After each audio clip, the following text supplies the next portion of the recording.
Why are there so many shows starring Muppets and dozens of movies too? They said they'd watch every one and they mean it. It's something that they've got to do. So now they pledge you a lifelong commitment. Muppets, Matthew and Sam.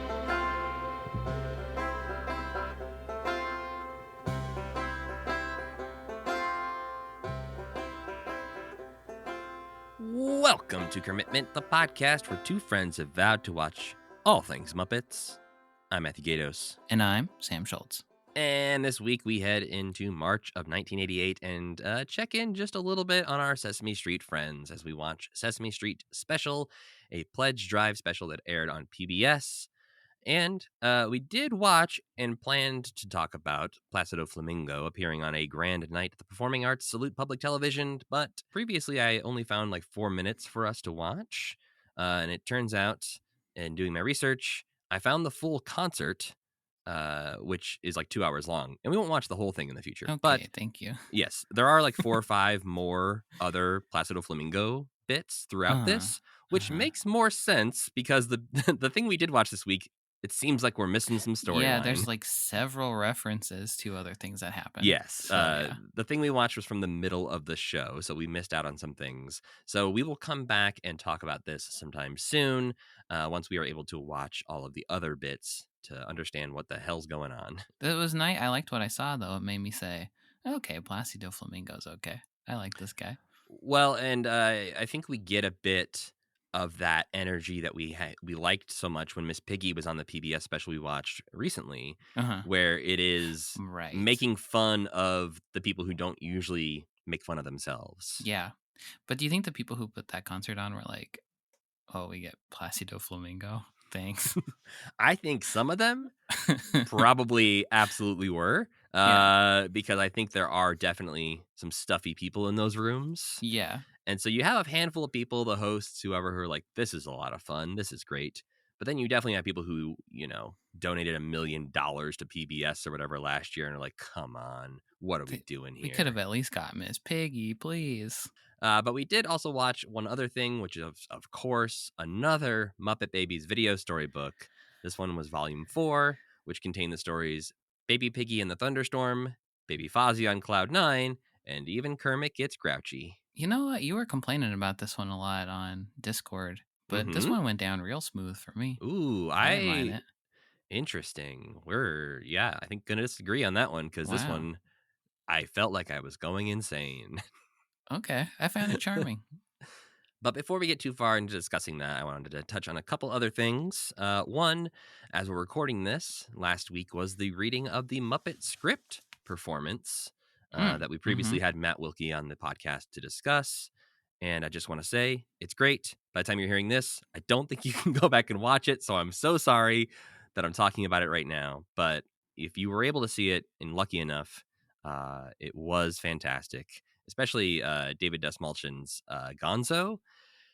I didn't know he had a secret Gonzo impression in his back pocket, but also him singing Going to Go Back There Someday was beautiful, made me want to cry, and he actually broke up emotionally in the middle of it as well. I haven't finished it yet, so I've not gotten to that part.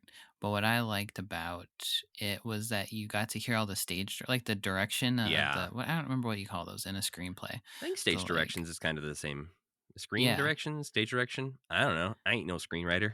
And I unfortunately can't think of any good examples right now, but I feel like there was like parts where it gave you little bits of nice insight into what was happening, or even some maybe little tiny things that didn't make it onto the screen. For instance, I think when Kermit's riding his bike, it describes a few different scenes, like a montage. He like goes up and down a hill or something like that. Which we only see Kermit riding his bike, which apparently would have been the end of this montage in front of the small like town where he ends up running into the steamroller. But in the script, they read descriptions of him riding up a hill, him going around like a desert or something like that. Like he's riding for a while in this. When maybe he's they riding couldn't from the figure out swamp. how to do all of that stuff. Or maybe they just did the one and they're like, well, that was hard. Yeah. Maybe he doesn't need to be seen riding across the country. Sure. It also calls out that the alligator in the beginning is supposed to be a real alligator, which he is like obviously supposed to be styled like a real alligator. Yeah. But I would assume that they were like, we're going to get a real alligator. And then somebody said, nah, you can build Dom any animal DeLuise you doesn't want. work with real alligators. Tom's too scared. But yeah, the whole cast is amazing. Nina West as Miss Piggy Was great. It's perfection. So yeah, hopefully, I know there are clips out there on the internet that you can go check out. So hopefully you can see it. But if you weren't lucky enough to watch the whole thing, you did miss out. There was a part also, I'm remembering now, where they did say Dog Lion's name and do describe him as part dog, part lion. Yeah, that was disappointing for me. That felt like the final nail in the coffin. I think it after must like be. 50 other nails in the coffin of, no, this guy's name is not Dog Leon, as I wish it was. The script did say, like, enter Dog Lion, a huge hairy beast that looks like a mix of a dog and a lion. And I'm like, rough okay. luck for Matt. Rest in peace to you. But the you might have also seen near the I think the last sort of third of the special, Matt Wilkie rocking a Keep Believing, Keep Pretending hat from commitmentstuff.com, and also a Commitment enamel pin on the side of it. So there are we're famous now. We're pretty famous. Our hat was near David Dastmalchian. Paul F. Tompkins. Paul F. Tompkins, yeah. But that was very neat to see. Just there's one part where Matt Wilkie had to run out and help David Dastmalchian as he was holding up the balloons, and he's wearing the hat and the pin in that moment, and so that was very very cool to see. We were watching it, and I went full on Leo DiCaprio meme as we were watching it. I was like, hat. There it is. You think they'll do it again? They should do it again. I think the plan is to potentially do other Muppet scripts in the future, which is what they've sort of been doing with the Star Wars ones with Patrick Kottner. Is he's done the prequels now, and I believe he's doing a New Hope reading in April. So they got to build up to getting, who's really a famous guy? Timothy Chalamet as Kermit. Oh, okay. I didn't know what level of fame you were going to go there. Scarlett Johansson as Miss Piggy. I mean, I feel like at a certain point, Will it gets Ferrell almost as less Fozzie fun. Bear. I know, that's the point. It's got to get so famous that it gets ruined. Well, you know what would happen at that point? What? Disney would steal the idea. Oh, yeah. Yeah. Disney would say, hey, we got a new Disney Plus special coming out. Oh, shit. Celebrities read the Muppet script. There probably are. Somebody probably already has written that idea down. Like, I'm going to pitch this to my boss on Tuesday. I wonder if they get President's Day off. I don't know. But because it's one of those things where, Matt Wilkie and Dynasty Typewriter could say, hey, we did that first. And Disney's like, yeah, but copyright. Over a lot of money to own it. You're lucky that you're not in jail right now. Right. It's like if Disney wanted to release like an official Muppet podcast, they might come for our throats a little bit. And if they want to call it Commitment, they legally could. Yeah. Thanks Disney for not yet coming after us to make us remove that part of the title. We're just little worms. Please don't even look in our direction. Don't squish us. Unless you want to give us a job. To be fair, I have it on good authority that there are some people at Disney who work with Muppet stuff who they know we exist. I have so many ideas, guys. Come on.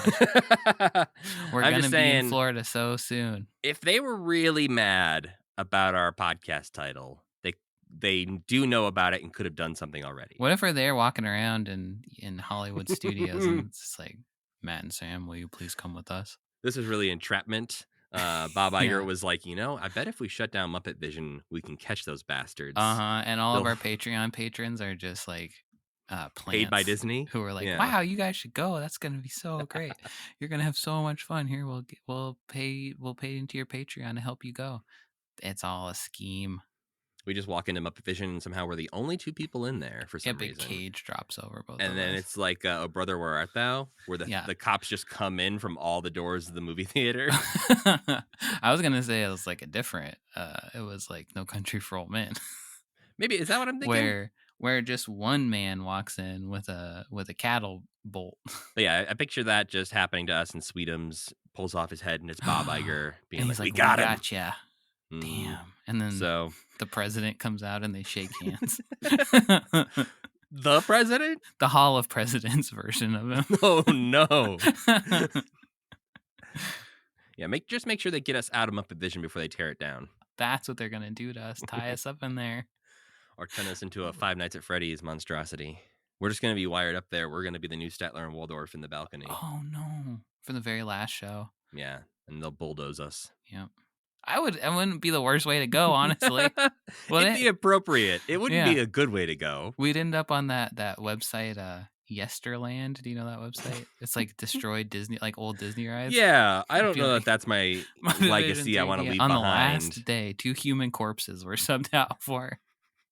I was going to say, I think the problem is we are not high enough up the call sheet on that one. Like, it's going to be, they destroyed the lovely Muppet Theater. We lost the Bean Bunny animatronic. Oh, yeah, we'd be the last sentence, and it would be a short sentence. And also 2 podcasters. Yeah, it would be, maybe we wouldn't even say our names. It would just be no. Bizarrely, 2 human corpses. 2 podcasters, unnamed. They died, unnamed, unloved, uncelebrated. They died as they lived, tortured, surrounded by Muppets. Yeah. Well, Sam, I'll ask again. What did we watch this week? Hey, this week we watched Sesame Street Special. What a fun name. Yeah, I don't know how to say it. Sesame Street, Special? Anyway, it's a pledge drive special that aired on PBS on March 7th, 1988. It's basically a program put together to convince grown-ups that Sesame Street rules by showing off their funniest skits and bringing on lots of celebrities. And it kicks off with a great rendition of the theme song by Gladys Knight and the Pips before transitioning to a sort of sequel to the Phil Donahue on Sesame Street segment that we watched recently. Was that like maybe the last time we did a Sesame Street roundup or 2 times ago? Something like that. Oh, no, that was way back when we revealed Snuffy. Oh, because that's why he's there. Yeah, Phil Donahue. Well, that's not why he's there. He's there to pick up his toaster from the Fix-It shop. Oh, sure. Yes. And then Luis and Maria mentioned the storyline that we didn't love about food being the silly secret word. Yes. That Big Bird was going to use to let everyone know to come see Snuffy. Yes. And then he starts interviewing people on the street about whether or not they think food is a silly secret word. Right. And then he just happens to stick around and he gets to meet Snuffy right after everyone else does. That's right. Phil Donahue was there. Yes. What an odd cultural oddity, I suppose. Mm-hmm. And I like that they mention it too. Maria's like, yeah, you were here before. Well, because she's like, yeah, I told you last time, you don't have to have the microphone. You don't need to do this whole thing. My face. So this time Phil is asking everyone what they love about Sesame Street, and they all have various nice answers. Then Bob meets Martina Navratilova, Barbara Walters, and Ralph Nader in a very unhinged rendition of People in Your Neighborhood. A bunch of celebrities join in for Put Down the Ducky. Kermit interviews Oscar the Grouch about why he likes public television. And of course, the answer is that he loves the annoying pledge drives. And to round it all out, news anchor Robert McNeil interviews Cookie Monster and his lawyer, Kermit, about Cookie Gate. And then interspersed with this, there's Sesame Street skits that we've seen before.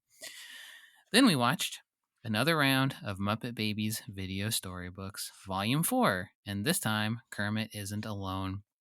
He's reading stories to his little nephew, Robin, and to me, at least, it makes for a much better experience for the viewer and seemingly for Kermit, who seems a lot less edgy in this video, even if the books aren't any better. First, Robin is scared of thunder and lightning, so Kermit reads him Baby Piggy and the Thunderstorm, in which Baby Piggy travels into a thunderstorm to find a literal interpretation of the phrase, "It's raining cats and dogs," because inside the thunderstorm, she meets an orchestra composed of cats and dogs who are responsible for creating the thunder and lightning.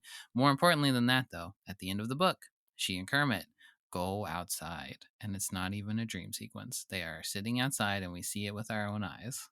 That was shocking. Like, they start to ramp up to it. Like, they're like, we're going to go outside and play. And I'm like, okay, sure you are. What's going to happen? And then we actually see them in their backyard. They broke containment.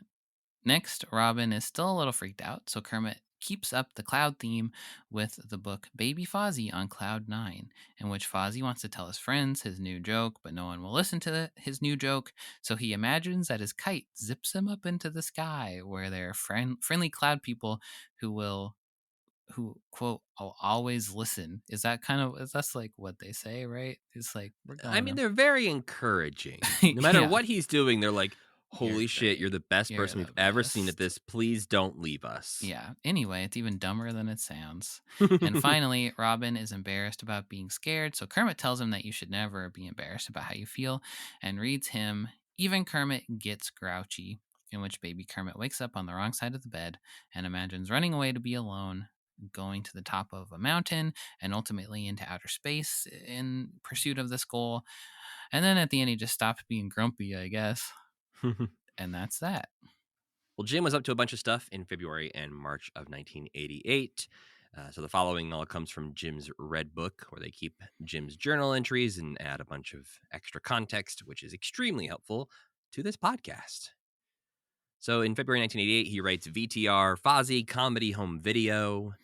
This is when they are recording for Hey, You're as Funny as Fozzie Bear, a VHS tape that we will watch sometime soon. Then on February 3rd, 1988, he writes Dinner at Bel Air with Angelica Houston. For the Witches. Is it for Correct. the Witches? Yeah. Okay. Angelica Houston will soon star in The Witches, which will be starting to film in April of 1988. So Oh, cool. Just a little pre-filming chat, I guess. What a duo. I mean, now I just want to see Jim amongst like that kind of like, it's one of those things where you imagine like an older Jim and what crew he would have fallen into. And I'm like, that crew seems like maybe where Jim Henson would have landed. Like he and Wes Anderson maybe could have he would have been fun involved in a puppet Wes movie. Anderson movie. Yeah, like a That I Fantastic could Mr. see. Fox produced by Jim Henson kind of thing. You know what? We have not really seen Jim ever talk to, I know intellectually we have, but we don't really see him talking to like famous people or anything like that much. Like Kermit's talking to famous people, right? But we really don't see him like interacting with anybody but news people for the most part. Usually if they put him on a talk show, he's talking to the host. Yeah.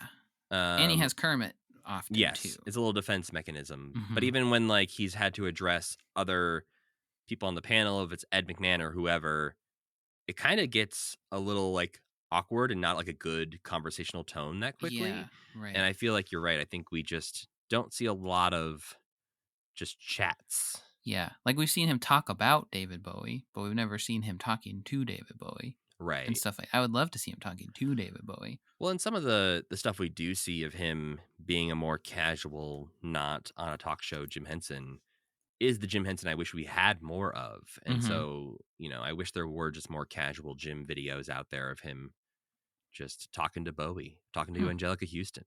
Well, next up on February 4th, Jim writes, Meet Alex Rockwell. So Alex Rockwell is somebody who will go on to work with the Muppets quite a bit. She ends up being a producer and a writer working at Children's Television Workshop. But at this point, she was meeting Jim to become his creative personal assistant. Yeah, so the story goes, Alex Rockwell wrote a whole thing on Jim's Red Book about how this happened. But she was essentially working in L.A., met Lisa Henson, was complaining about her job that she had at the time and saying, like, I really want to work in children's entertainment. And a few days later, she received a call at her work where her coworker said, it sounds like Kermit the Frog is calling you. Turns out it was, in fact, Jim Henson. So they also met up at the Bel Air Hotel for lunch. So I'm guessing Jim was probably staying at the Bel Air Hotel at the time because this is 2 days in a row where he took meetings at the hotel. Right. And then, the next day he called her up and was like, hey, do you want this job as my creative assistant? Then apparently Jim was done with his LA trip because February 6th through 8th, he writes Ski Stratton with Heather, Cheryl, and John. Oh, what's Stratton? It's Stratton Mountain Resort in Vermont. So they jumped on over to the other coast-ish, New England area, to go skiing. Then February 25th, he writes creative meetings about theme park concepts with Bran Farron. What? Mm-hmm. So apparently this is just sort of a thing that didn't ultimately go anywhere, but it was things that Jim was just thinking about for a while of different ways to incorporate theme park stuff. I think he liked because Sesame Place was going on at this time still outside Philadelphia. Right. He obviously, we've heard multiple times, he liked Disney as a place and as a person. So I think he was probably just kicking around some ideas. So they had some meetings about what might be a Henson theme park, like an entire park. The goal, according to one memo, was an interactive cinematic experience that elicits audience participation. Okay. One idea, which is maybe why this didn't go very far, was to use some new technologies like the Waldo technology, the hand puppet remote control thing, so that two different people in two different parts of the country could have a real-time arm wrestling match. Oh, that sounds like a lawsuit, huh? Yeah, like a robot just tears your arm off and you're like, okay, but did the robot do it? Or did Tony in New York do it? Why not just use a Waldo to make there be a Muppet that you can No. talk to? They want to prove that they can do this across the country. Yeah, I think you could do that one time and then it would break. Well, apparently Jim invited various consultants in to discuss the project, including Bran Farron, an artist and engineer who worked with special effects, who would go on to work at Disney as an Imagineer. But yeah, essentially this post on Jim's Red Book ends just by acknowledging the fact that this didn't really go anywhere, and within a year, Jim would begin negotiating this to sell his company to the Walt Disney Company. And that's when sort of plans for a Henson Park were suspended, and instead they started talking about plans for incorporating the Muppets into Walt Disney World. Which, we will see in 1990. They'll do the live show, Here Come the Muppets. And then in May of 1991, Muppet Vision 3D will open. And wow, it's that old? Yeah, I guess it's got to be. And as Jim's Red Book, unfortunately, wraps up with, it says, that continues to entertain audiences today, both in Orlando and at Disneyland in California. Oh, come on, guys. Get in there and edit it. Pretty soon, neither of those will be true. Maybe, unless they do something, they've hinted at something. I think they might do something eventually, but I don't think it will be immediately. Okay. I think if they bring it back, it'll be somewhere else, different, smaller, less interesting, really just to satiate the people who are the most upset. Yeah, and I guess even at that point, you might as well just wait till all those people die or something. That's probably cheaper. Well, then March 6th, 1988, Jim writes, Paris. Meet with Jerry. He's a busy guy. What the heck? Big month. Meet with Jerry Jewell and Larry Merkin. Stay at Le Hotel. That's what it's called? Le Hotel. I mean, that's the closest my terrible American mouth can come to pronouncing it, but it is L''Hotel. You can't just name your hotel Le Hotel. Maybe they were first. Yeah, maybe they were. You're right. We were the first hotel. Yeah. Well, this was mostly a pleasure trip. It wasn't a business meeting necessarily. It was some vacation time after he was directing the Heartless Giant episode of The Storyteller in London, which we will, watch some point in the next few months here. But then he took some time off to meet with Jerry Jewell and Larry Merkin to discuss plans for the Jim Henson Hour. This was the meeting that was a follow-up to the meeting when they were in Canada. Montreal. Yes, right. And we joked about them going to the real France afterwards. We gotta go. Yeah. Then, like I said, very busy man. March 11th, judging design contest for the first time. Essentially, the Henson Associates were hosting some character design contests for university students, and they did this a few years in a row. The goal of the competition, according to the memo from the company, was to encourage creativity and to bring Jim into contact with new talented designers. Oh, did anything come of this? There was a couple people who ended up working in some capacity on like some Muppet Meeting films or Dog City and stuff. I don't think, you don't look at this list and you're like, Peter Linz, like there wasn't like any like current big Muppet performers who were a part of this. Okay. But apparently the top 5 contestants won a trip to New York City for a character design workshop with the Henson Muppet makers. And then, they, got to meet each other essentially and decided whether or not they wanted to work together. March 12th, 1988, Julie Taymor's Wandarian, which could be mispronounced. I apologize to both Julie and Juan. To everyone in the world. But basically in 1982, Jim founded the Henson Foundation, which is now the Jim Henson Foundation.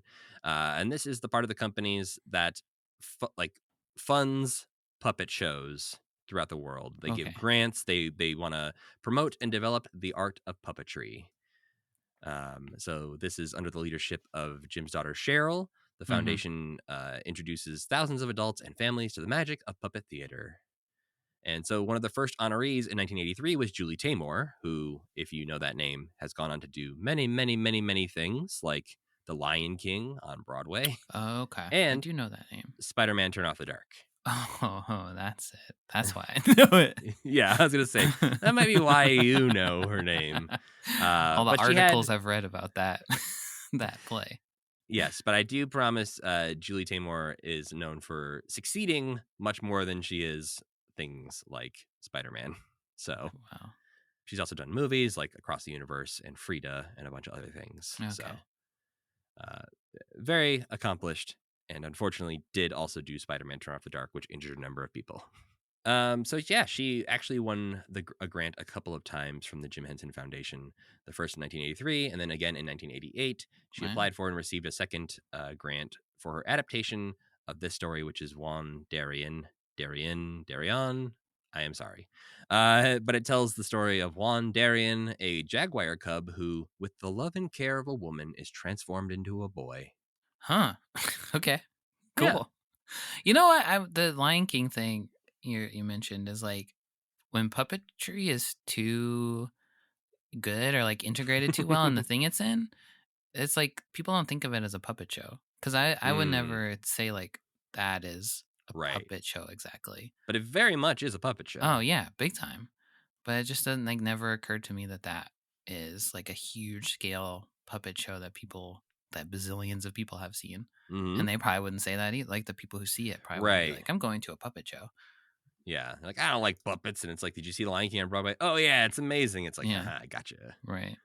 Yeah, there are some, I don't know if like how much puppetry is in this show, but there's definitely, looking at some imagery, there's some big paper mache heads and big costumes and all this stuff. So I think there's a chance there was some puppetry involved in this show as well. But yeah, apparently Jim went to see it in March of 1988. And then 2 days later is when Alex Rockwell actually begins working with them. He wrote this down in his journal as well. And she would go on to be the producer of the Jim Henson Hour, the Muppet Vision 3D, Dinosaurs, Muppets Tonight, Bear in the Big Blue House, Muppets from Space, The Adventures of Elmo in Grouchland, and most recently, the Jim Henson Company show Slumberkins. But some fun facts about Alex Rockwell. She assisted Jim and Richard by puppeteering meatballs during a May 1988 appearance by the Swedish Chef on Good Morning America that we will watch in our next episode. Oh, exciting. She jumped right into it, huh? Mm-hmm. The weirder fun fact is that she at least was, and I believe maybe still is, I don't know, didn't dig that deep, was married to David Kissinger. Who's that? Henry Kissinger's son. Okay, I was going to say. And the president of Conan O'Brien's production company, Conoco. There's a lot of layers there. Henry Kissinger's son is the president? Yes, said? Of Conoco. Of Conoco. What the fuck? Yeah, so a lot of things learned in this week. A wild revelation. Mm-hmm. March 15th, 1988. Oh, my God. He's never going to stop. We got two more things that he did in March. March 15th, VTR Sing-Along Home Video. So this is filming for the Sing-Along, Dance-Along, Do-Along VHS tape that we'll, again, watch sometime pretty soon. Mm-hmm. And then March 25th, 1988, Breakfast with Ted Turner. Oh, wow. He also writes, he takes both Muppet Show and Fraggles for TNT to go on air in October. Oh, they signed the deal at that very thing, huh? Seems like it. So yeah, essentially around this time, Henson Associates bought out the remaining distribution rights to the Muppet Show that was held by ITC in England. And so this was basically Jim was free to pursue his own deals for rerunning the show.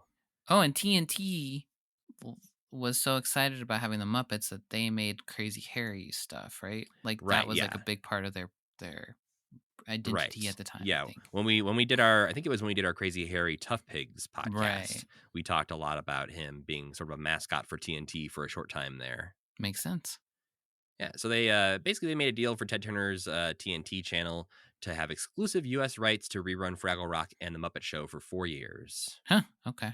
Yeah. I was gonna say that must not have lasted very long because I grew up watching it everywhere. Yeah, it was on Nickelodeon and Disney Channel and stuff later. So, I think this deal obviously extended to after Jim died. Mm-hmm. So I'm sure after that, there was other parties involved in the negotiations. Yeah.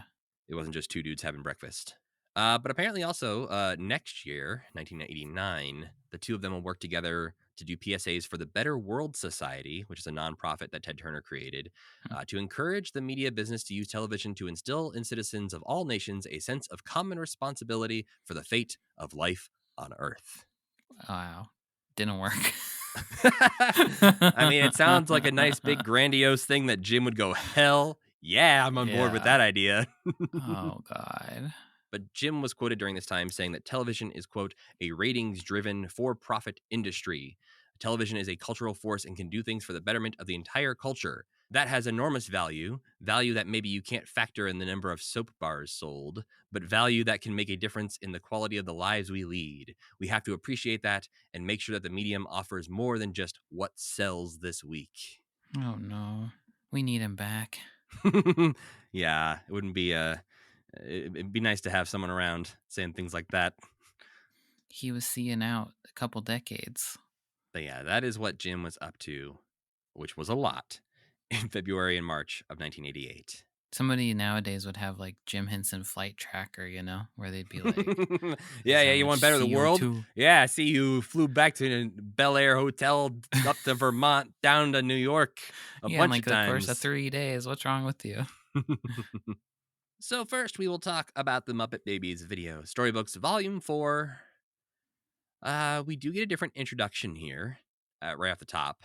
There's some light animation showing off the books. Kermit narrates saying, the Muppet Babies live in the nursery in a house on a street that is not like yours. They can travel around anywhere, anytime, using a special power, the power of the imagination.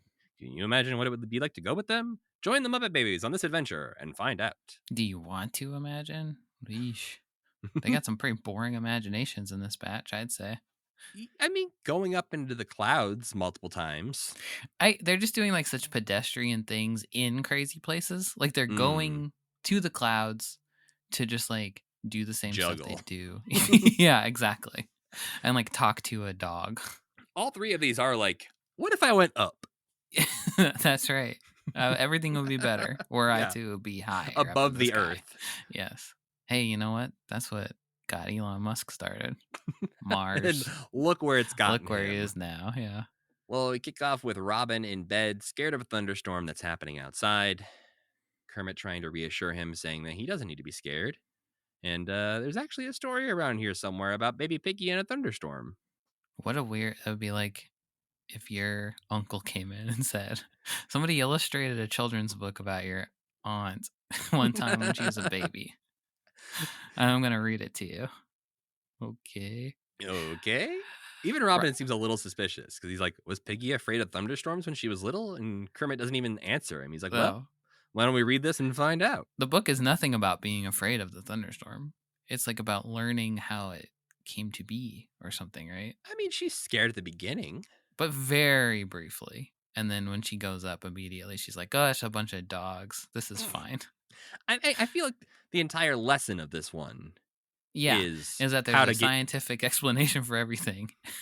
That you shouldn't be scared of it. And the explanation is there's dogs and cats up there. Okay. I was thinking more the part where it's more about fear and anxiety, and the lesson is you just have to wait for some things to end. Oh, yeah, I forgot about them saying that over and over and over again. That's right. That's more, I think, the lesson is you just have to wait for some things to end. Even if they're scary, they will wrap up. It's books about misinformation. There's kids out there who think there's dogs and cats up there. Some ugly ass dogs and cats too. They should be Muppety looking, I think, but they should be. And you have a whole orchestra of dogs, and you don't have Rolf up there too. Poor Rolf. Yeah, he's cut out a couple times in these. Yeah. Well, but Robin's room looks so cozy. I love his little room. Yeah, we got some Princess Bride vibes going on. I feel like with the reading the story to the kid in a nice 80s bedroom. Yeah, and I actually one thing I really liked about this is that now there's this part in every story where it goes back to Robin and Kermit, and Robin is like, whoa, that's dope. And then Kermit's like, that's right. No, now I'll continue. I think I like that part. It didn't necessarily like add anything, but it did break it up a little bit and also just was a more interesting choice.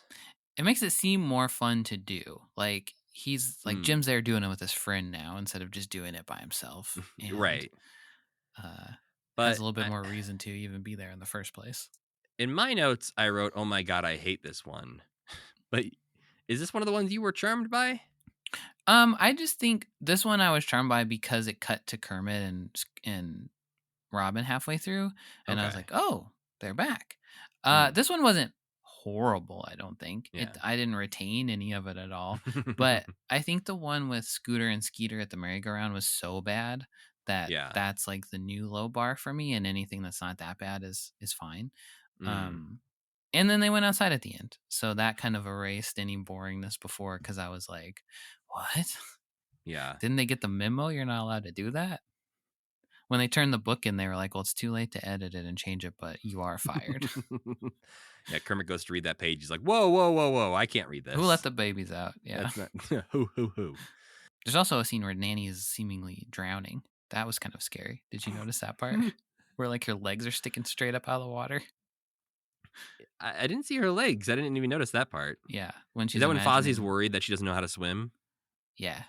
Yeah. No, that's when Piggy's worried that the dinner's gonna get ruined.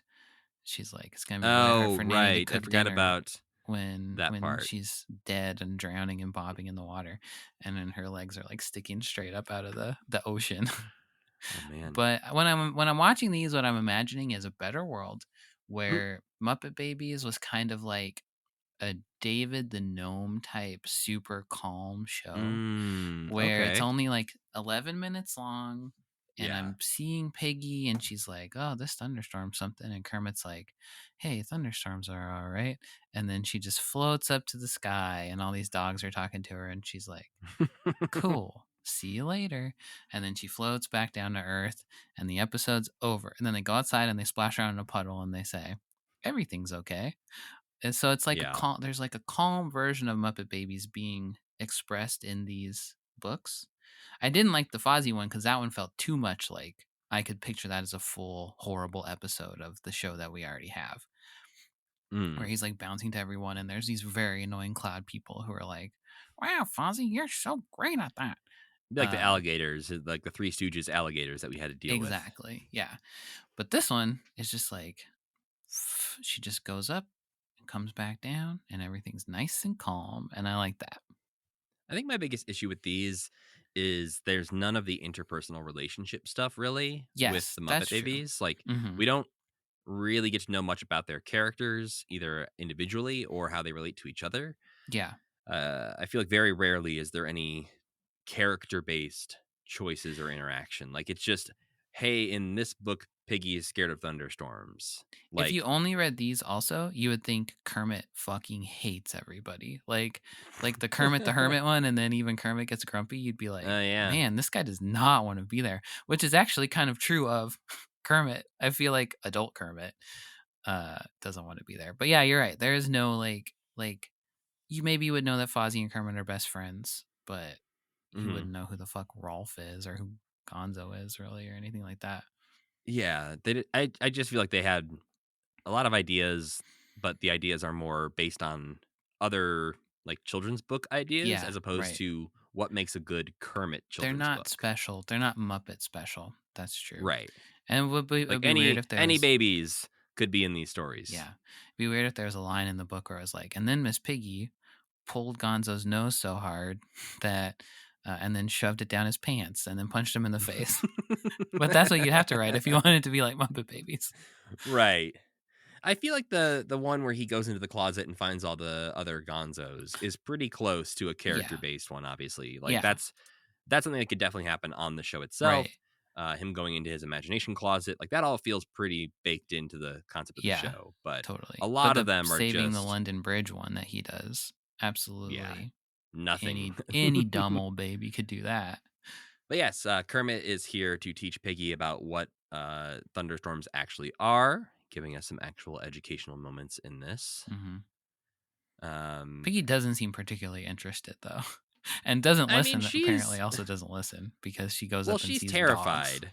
Yeah. And he's just being like, yeah, but this is how, don't you want to know how lightning works? And she's like, not really, dude. That's Doesn't it not make you feel what's better to know that there are bolts of electricity flying from the sky?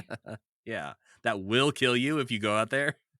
Well, she packs her stuff up in a waterproof suitcase because she's afraid the nursery will flood, and imagines herself suddenly in the clouds at World Storm headquarters, where we see the Great Rain Dane and the Thunderclap Cats and the Lightning Pups. The Lightning Pups. They really ran out of steam. Like, they didn't have a ton of steam to begin with the Great Rain Dane. But Also it really goes downhill fast from Great Rain Dane to the Thunderclap Cats to the Lightning Pups. Well, they are responsible for why it rains cats and dogs. And look, Sure. I even wrote in here, this feels like stuff from a non-Muppet story. Yeah. That's right. I think it's mostly because the characters, like these dogs and cats, just don't look like they belong in a Muppet story. I mean, I suppose it's entirely possible that they went through submissions of children's books that didn't get accepted. Like sort of like spec scripts of something that they turned into a Muppet story. Yeah, that could be. That's possible. Well, yeah, that's when Piggy worries that the nursery will flood, which of course they make about her worrying that the food will get soggy. And this is when we start to actually inject the lesson into this episode of you just have to wait for some things to end, which they will repeat a few more times throughout the segment here. But then she starts to imagine all the rain, rusting all the cymbals and kazoos and other instruments in the world. Stupid. Who cares? Well, Baby wouldn't care about that. Especially when it starts to just turn into one of those famous Muppet Storybook list episodes. Yeah, right. Where it's like, oh, right. And we were also supposed to go to a concert in the park tonight, and that can't happen if it rains. Yeah. And if there's no concert in the park, we won't get any ice cream. And if also there's no music, there won't be any circuses where we can't get any hot dogs. I'm hearing them say this and then imagine each thing in a completely unrelated dream sequence, and it is. Well, and they all come back to food because it's Piggy. Yeah. So her whole takeaway is that if it rains, instruments will rust, which removes music from the world, which removes the places where I get snacks. Yeah. So no ice cream at the circus, no hot dogs, no whatever. And it's like this segment becomes, this is when I was feeling like I was going insane because it's just Piggy spiraling out of control and just worrying about the food not appearing. Did you watch these double speed? You watched them fast? Oh, yeah. Well, 1.5 times speed. 1.5, right. So her spiraling while I'm watching her at 1.5 speed, it didn't do good things for my brain. Okay. But then the thunderstorm wraps up. We see Piggy and Kermit go outside to play. And it looks great. It looks unnatural to me to see them on grass. Yeah. It's kind of crazy. They even make a note that like Kermit is playing in a big puddle that was left behind by the storm. So like they have to be outside, right? And I just wish that for them. I wish their cartoon counterparts could do this. I don't know that they ever will. I still... That's insane, though. Isn't that crazy? I mean, we're over halfway done with Muppet Babies, and they haven't been outside yet. So I feel like it's unlikely that we will ever see them outside. It's just so unlikely, I feel. Or maybe we'll see an episode where, like, one time they do it, and they're like, the sun is so bright. What is that thing? I suppose the only confirmed outside Muppet is still Scooter when he climbs through the window that one time. Yeah, and Piggy went to ballet class, but we didn't see her leave the house. True. I think we did theorize that maybe there was another room in this giant house that might hold the ballet classes. Yeah, Scooter climbs in through a window. Yeah, we see him canonically was outside. Yeah. Okay. Well, then we've got baby Fozzie on cloud 9, where apparently Fozzie made up such a good joke, but no one's willing to listen to him because Piggy's doing ballet, Gonzo's juggling, Animal's making mud pies, and Scooter is fixing a computer. No. It's made out of blocks and stuff, though. He made a fake computer. This fool has a real computer. He's got blocks and a coat hanger. They don't know the beep, lore. Bop, boop, boop, I have a computer. You have a real computer, you loser. I also, for some reason, at the beginning of this one, wrote down, does Kermit remember all of this? Adult Kermit. Oh, does like Puppet Kermit be like, yes, I remember the time Fozzie got sucked out the nursery window. Yeah. Did he write all these books under various pen names? Oh, no. Okay. I see. I was going to say he calls out the authors specifically, but you're saying that he just made up like 50 different pen names. Or he just like walks into like a big room with all these writers and he's like, let me tell you the most boring story I can possibly think of from my childhood. This is what he actually ended up doing in Little Muppet Monsters, where he was like writing those detective stories. Yeah, right. He couldn't think of enough good ones. He's like, so he kids' eventually books are so much easier to write. Yeah.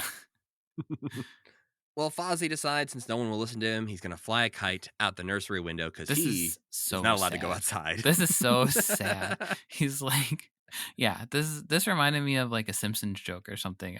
It's like the flying the kite at night thing. It's like the unwholesome, but it's so pathetic to see him and his little umbrella or his little propeller hat spinning around while he's flying that kite. What a little fucking loser.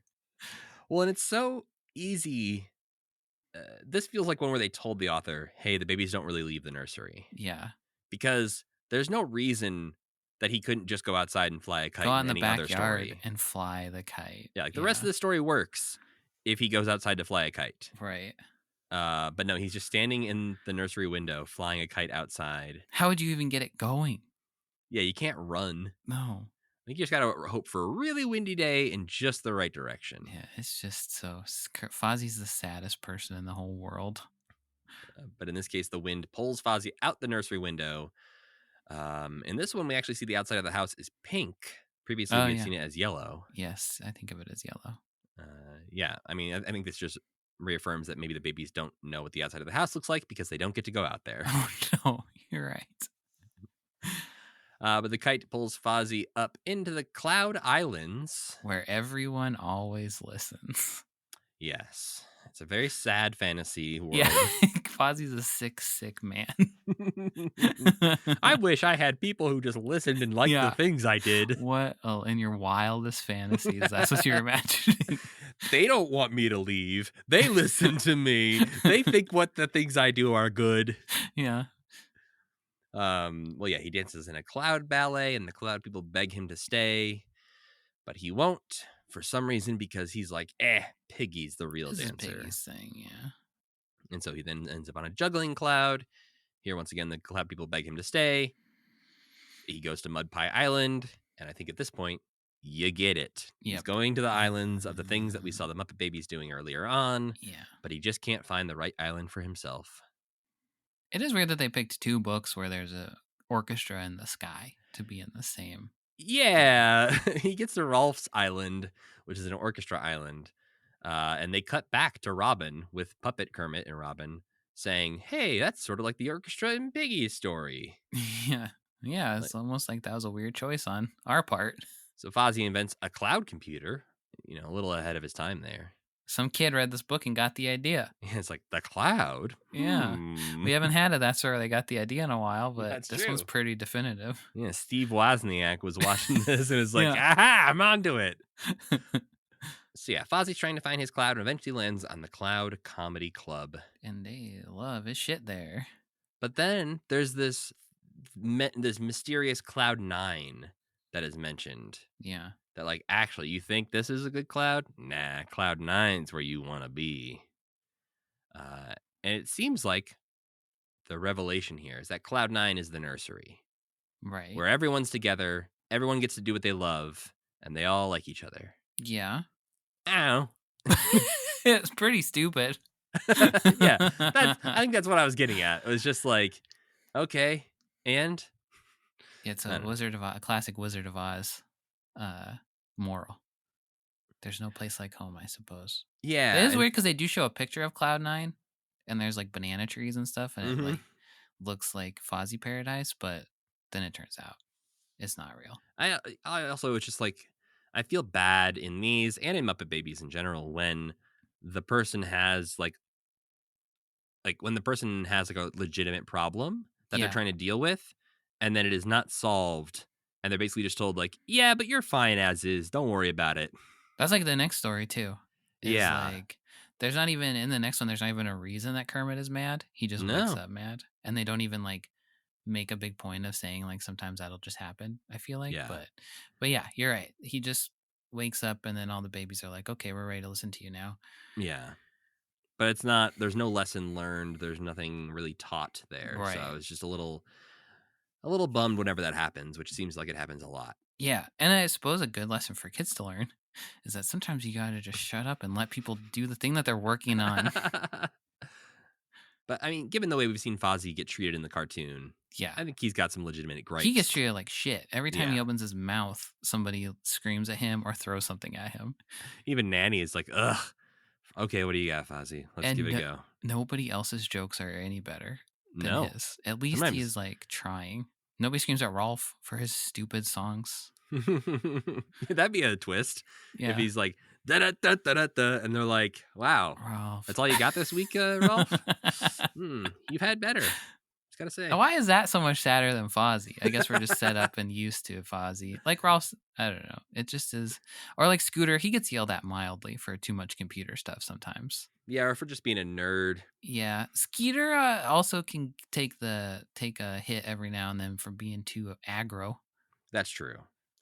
But that is like, I think, easier to be on the Muppet Babies side of like, oh yeah, if your friend was being a little bit aggro, maybe call him out for that. Like, that's not great. Sometimes you just know people with bad personalities. Yeah.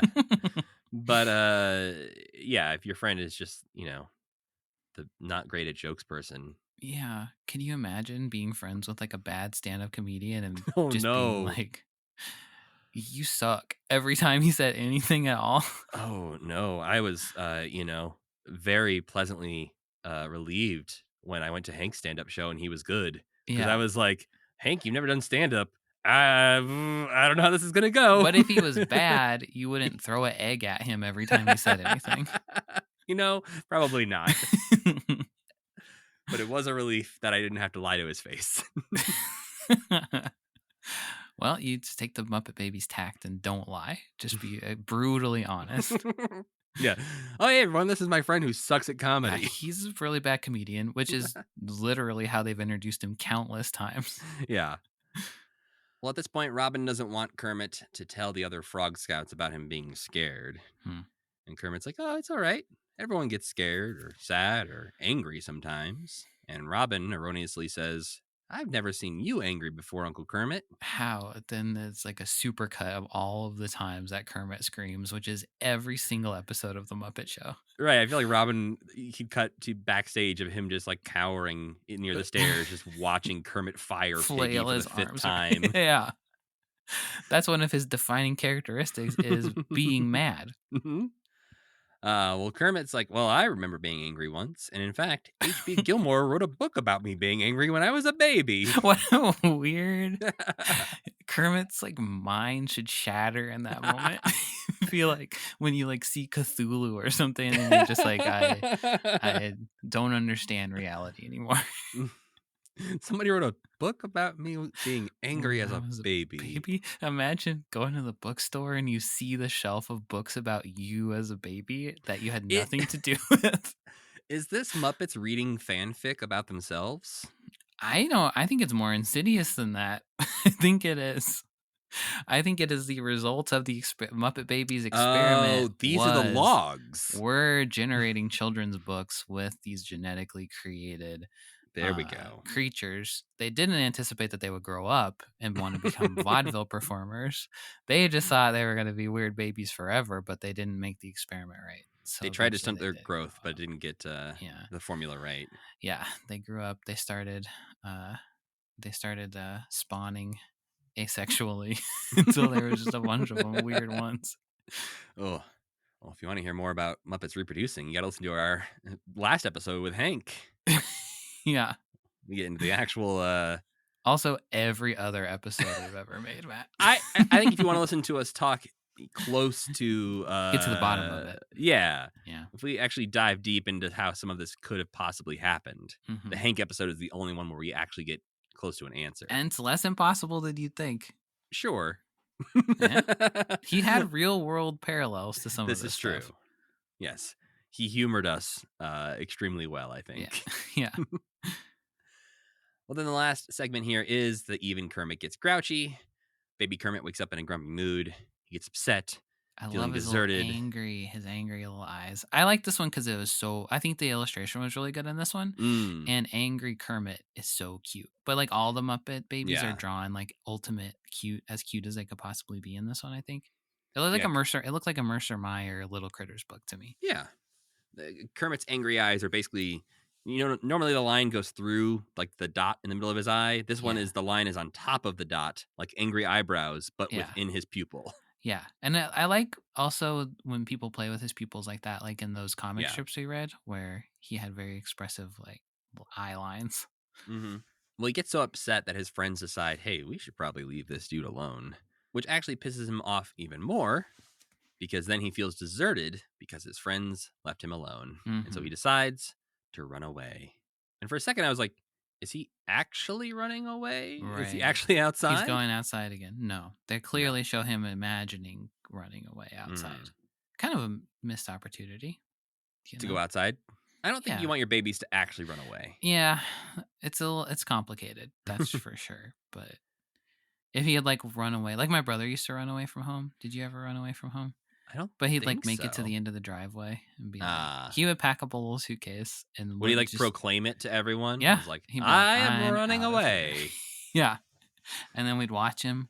We lived out in the country, so there was like a really long driveway. So we'd just stand there. So you knew you had time to catch him. Like he's not going to get that far. If he got to the road, I think my dad used to say like, if he actually gets to the road, then I will run and get him. But he never ever would because it was long and he was little. Yeah, little legs. Yeah. Well, Kermit is outside, running away when it starts to rain, and then he starts describing feeling cold, and his friends are freezing him out. So it starts to snow, and then he gets to the top of a mountain, excited to be alone, and it's a mountain goat's living room. I like the cranky goat. Yeah, with like a 90s dad outfit on it. He's like in his den, hanging out, does not want to be bothered.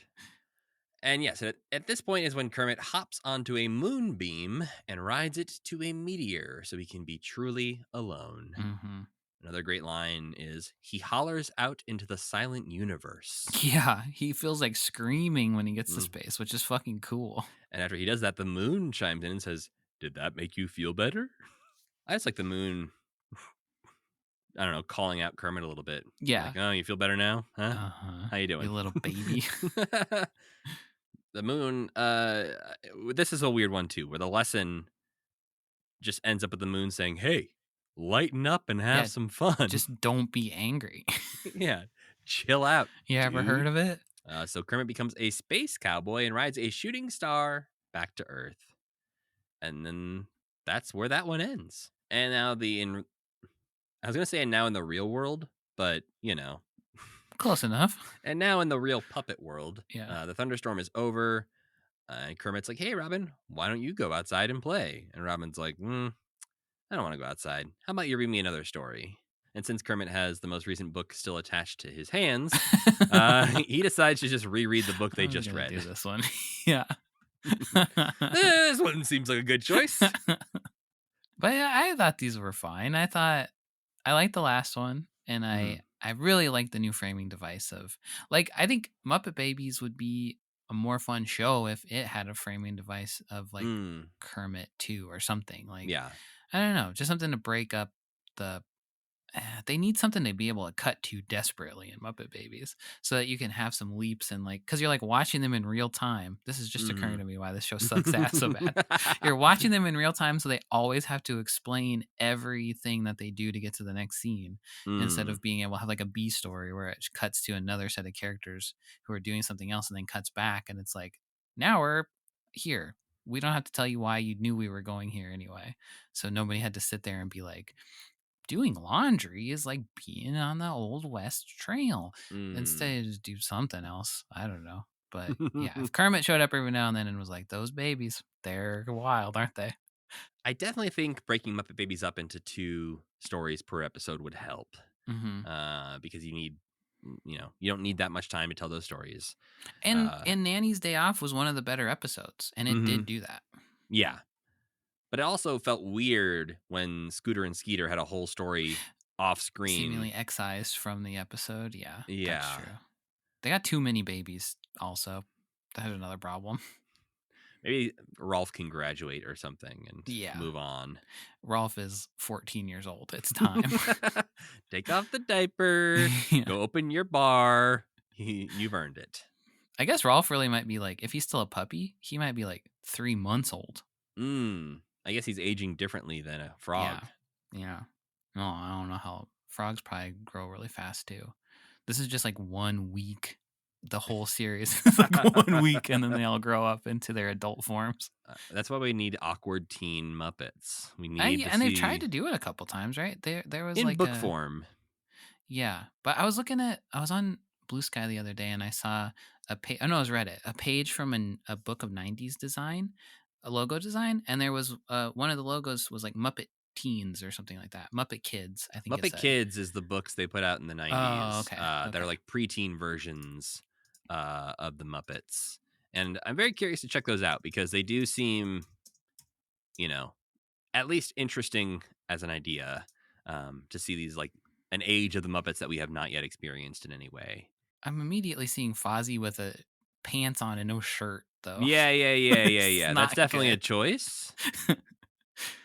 It's weird that there's like an age where it's okay for them to be. This is a weird thing to say.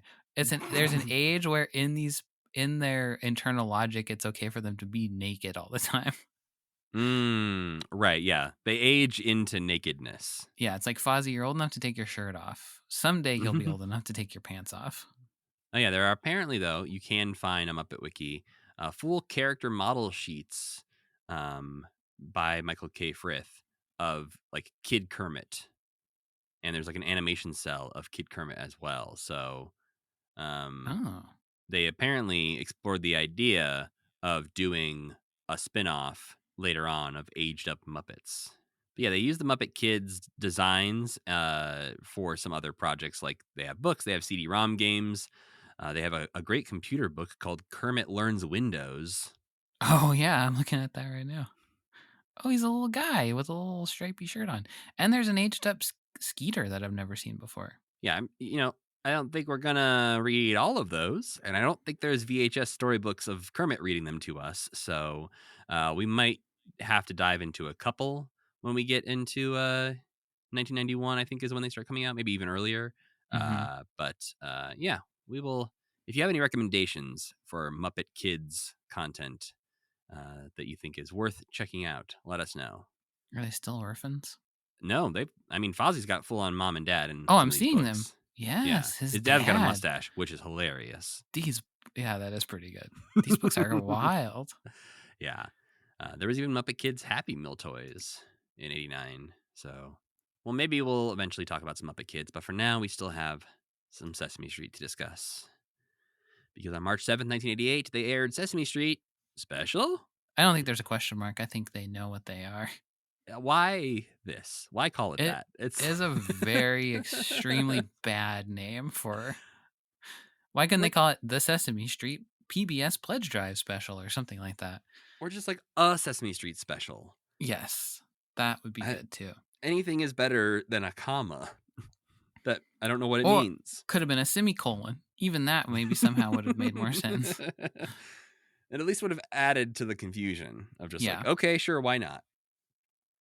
So yeah, this special, it will be later released on VHS and aired on TV again in 1984 as Put Down the Ducky.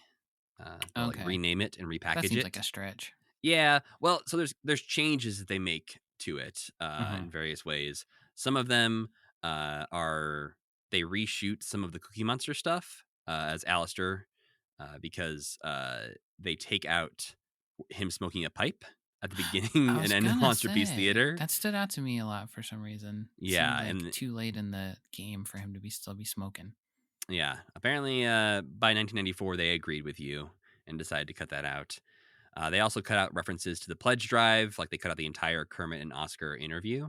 They also, I think they just trimmed out some other stuff. I think the Cookie Gate scene gets taken out as well at some point. Sure, because that doesn't mean anything to children.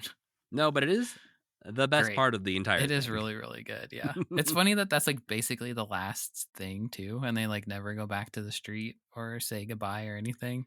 It's just like Cookie's going to prison. No, I was surprised at how much this wasn't what I thought it was going to be. What did you think it was going to be? Like a I Sesame thought Street episode or a clip show? no, well, I thought it was going to be a clip show, but I thought it was going to be more of the adults trying to talk more about public television to us. Yeah. They're really And just taking the piss the whole time in this, though. it's very weird, especially like the opening scene. Like it opens up with Gladys Knight and the Pips singing the theme song, and then we get to see Phil Donahue introducing us to Sesame Street, and we get, I would say, one of my like least favorite Sesame Street scenes. That reminded me of Follow That Bird. I loved that all the guys were there, that Ernie gets Yeah, to be out there. I like That that they're there.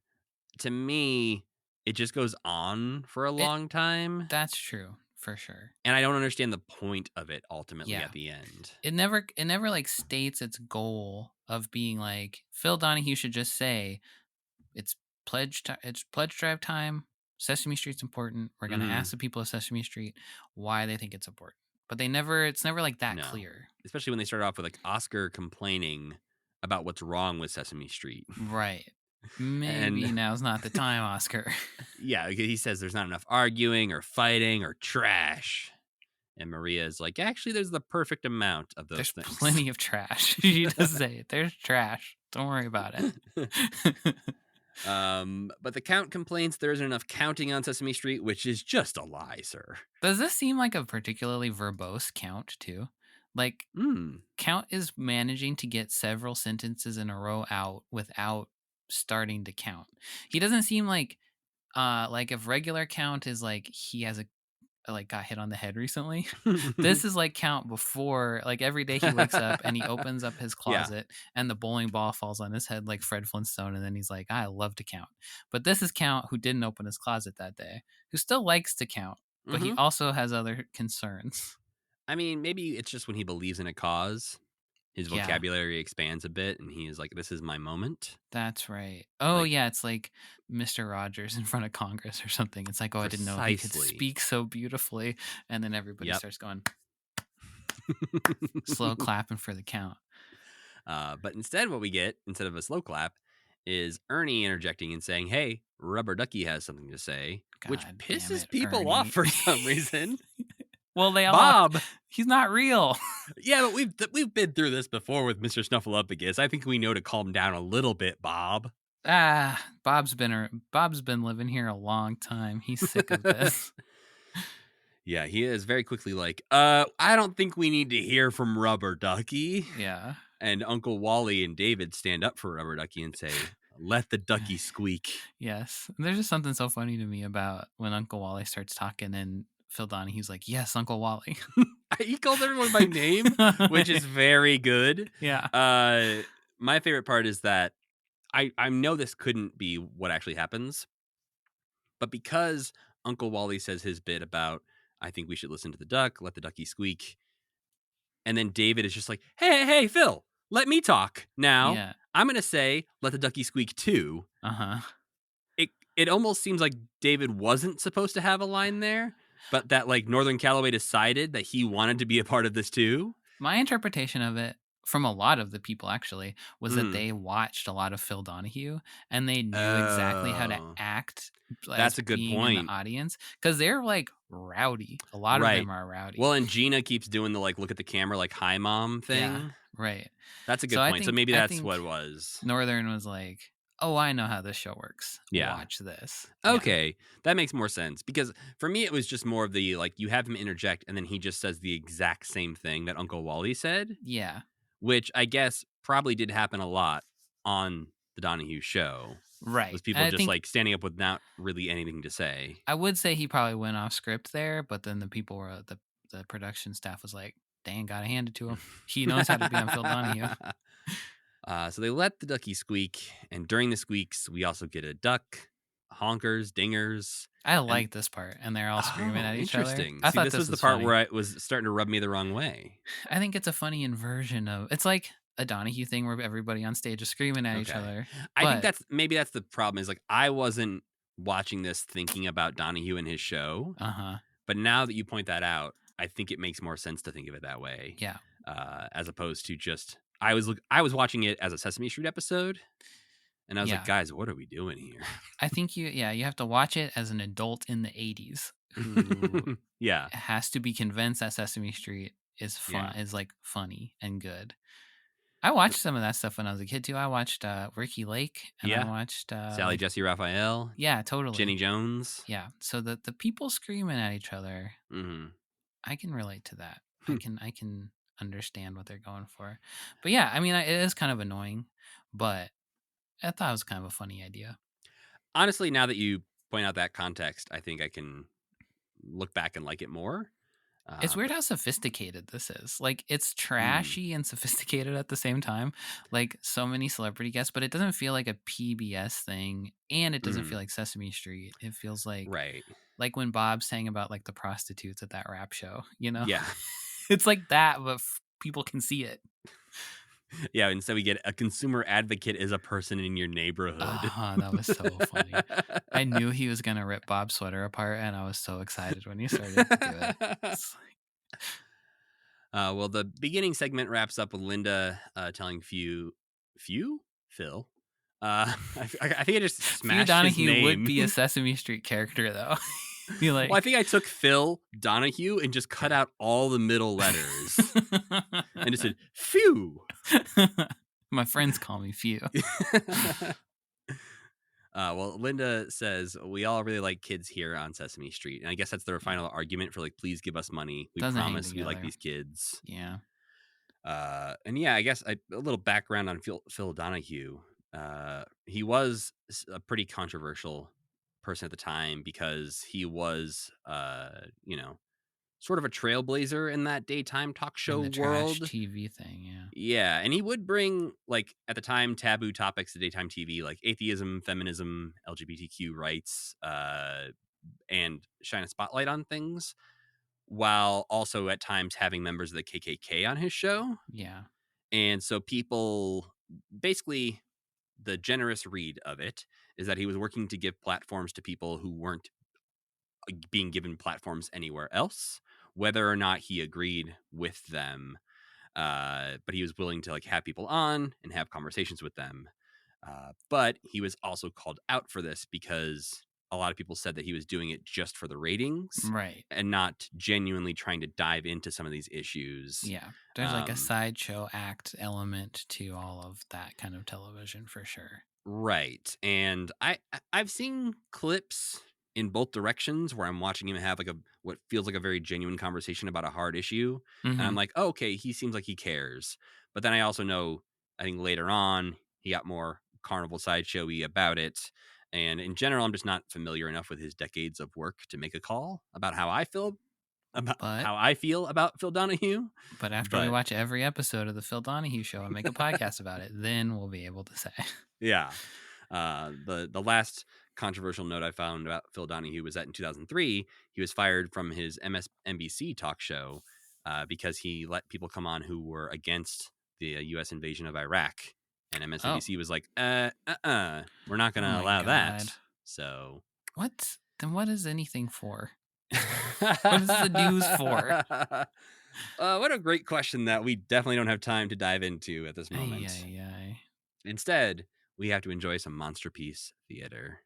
We already seen this. Yeah. That's, to be fair, a lot of the things that we are going to probably skip over a bit in this discussion, we've already seen. Like, this is from episode 2342 from 1987. It's the 39 Stairs bit with Grover. So, yes, we have talked about this before. It does. I mean, it seems certainly like they're picking out what they think is the best stuff that they've ever done. It's interesting to me that two of them are Grover things that are quite good. And when we watch them, I think they know what they got. That was great. Yeah, they know Grover. You got to use adults like Grover, I think is what it is. Yeah, I think if you want to go back and hear us talk about this, it's episode 145 from not too long ago. No, last July we were talking about that. Then we get Bob singing "People in Your Neighborhood." Bob he's eating in this. Bob is living his best life. I just love whenever, I feel mean saying this, but I feel like whenever the camera's on Bob, you can just see that he's like, this is what I was made for. I've never been happier than I am right now. And he's great. This is so funny, I think. You know, this is a good bit where he is singing people in your neighborhood, and he is joined by tennis player, person who is not a great actor, and as we're recording this, is currently having a very turfy run on Twitter. Martina Navratilova. She hates Bob too. Yeah. Every joke he says, she's treating him like Fozzie, and she's like, "Get the fuck out of here, you little nerd." Yeah. But I'm okay dunking on her right now because she's being terrible on Twitter. Yeah. But Barbara Walters is next. I find it really funny that Bob recognizes her, but not really. Yeah, I like his little thing that he's doing in this skit where he is being a Sesame Street person. So he is kind of like daffy a little bit and like, I don't know. But he's also like, he's being kind of like Grover, where he's like has that little edge to him that like peeks out when you least expect it. Mm-hmm. I also like that their clothes matched so perfectly. He and Barbara Walters have like the same sweater on. I also like that Barbara grills him on his relationship with Linda. That's crazy. So that's the other big. I mentioned before we started that there was two big lore things. Oh yeah, and one of them was Baby Piggy going outside. Right. The other one is this, where somebody finally holds this little twerp's feet to the fire about him stringing Linda along. But his answer was really cute, where she's like, "Do you guys have plans for the future?" He's like, "Yeah, we're gonna go to the park. Then we're gonna go home and play checkers, and those are our plans." But that's such a weird thing to write into you, like. They've been dating for years at this point. Like, but are they? I think they're just near each other all the time. I don't know if we get confirmation that they are like a couple. Yeah, because when the wedding episode, they're thinking about why I haven't proposed to each other. Oh, that's right. Yeah. So yeah, it's just like Bob's lack of commitment is really the problem here. It's like. This is gonna sound stupid, but it's subtle. It's storytelling that's so subtle and TV nowadays is so unsubtle that it makes it feel really sophisticated to me that they have these adult characters who are like, and I guess this is how kids see things too, are like they have these adult characters who are living their like lives and have like a private life that you can tell is happening, and there's like these little relationships that are like.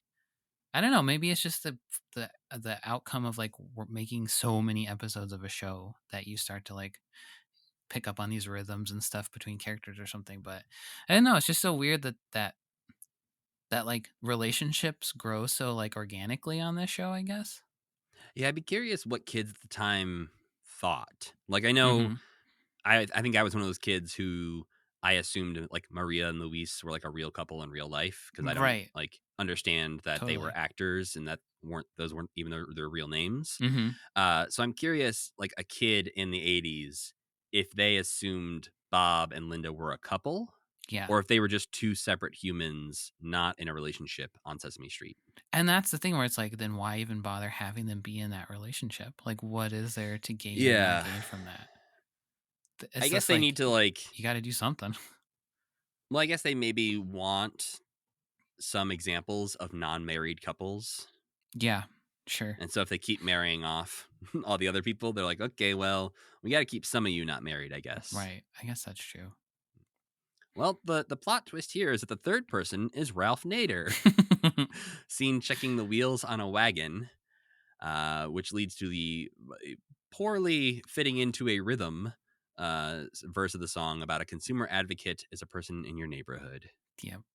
And then he's like, oh, nice sweater. And he's like, my Aunt Myrtle knitted it for me. And Ralph Nader's like, has it been tested? And then he like rips all the buttons off of it and rips the pocket off. And then the best line I think in the whole thing is when when Bob's like, what have you done? This is horrible. And then Ralph's like, yeah, your Aunt Myrtle knitted you a lemon. I love that so much. The worst line in it is when Bob says something like, I hear you have a great memory. And he's like, oh, yeah? He's like, yeah, you have total recall. I thought that was funny, too. Really?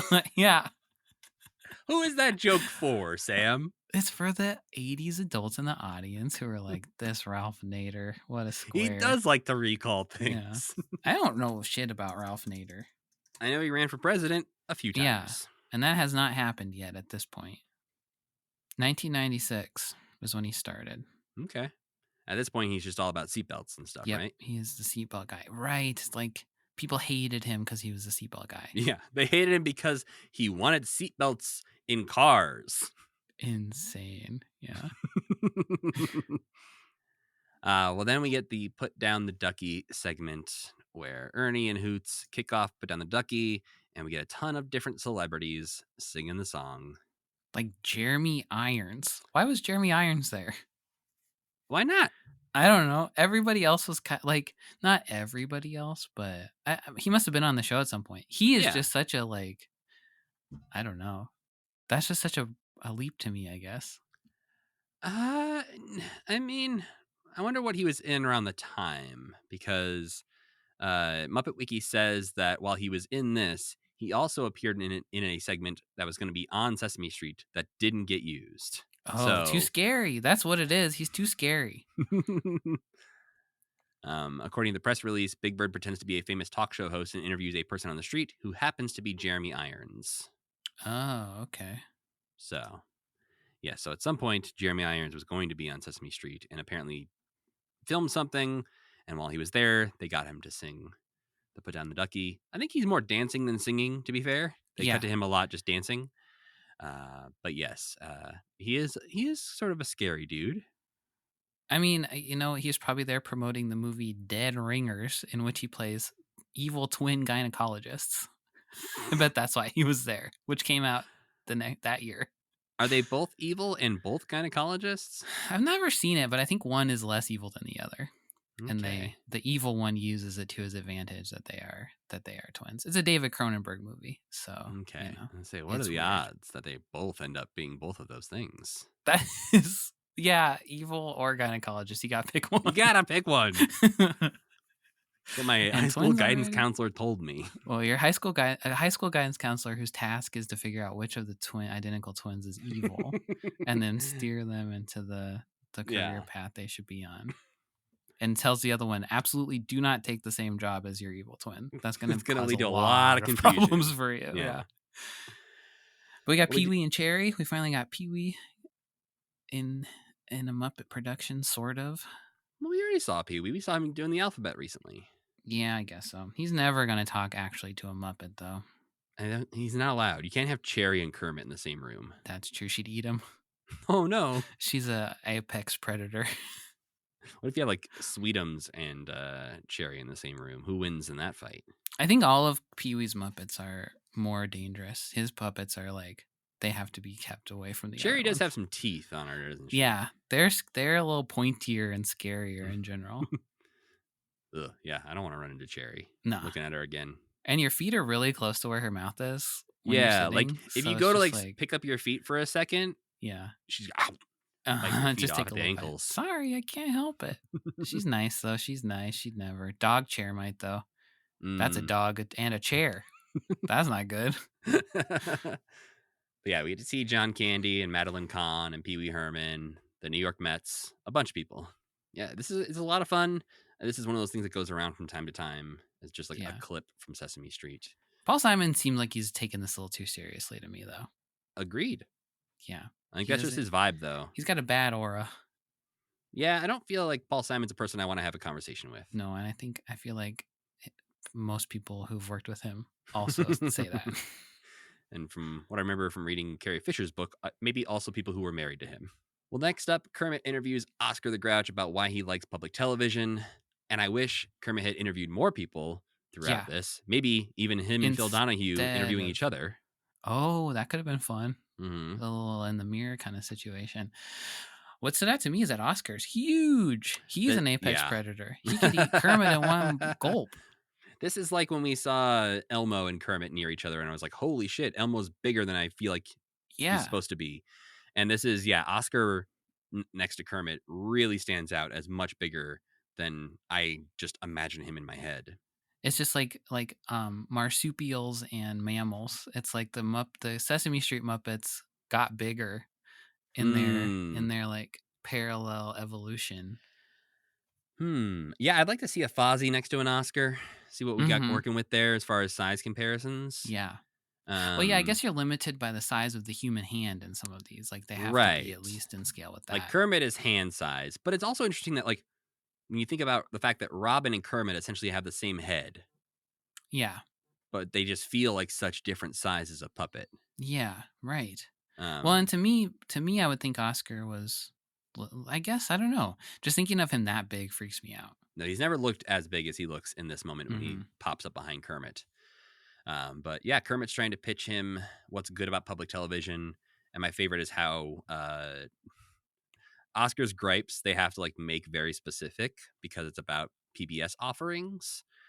And so Kermit's like, you can watch live concerts. And Oscar's like, yeah, I like recorded concerts. Yeah. And colorized movies. I loved that part. That was so good. He's like, you Yeah. can watch original black and white classic movies. And he's like, I like the colorized version with commercial interruptions. Yes. Must have been awkward when Jim went to meet with Ted Turner, who was a big proponent of colorized movies. Ooh, yeah. Ugh. One of the worst things that exists. That is such a like.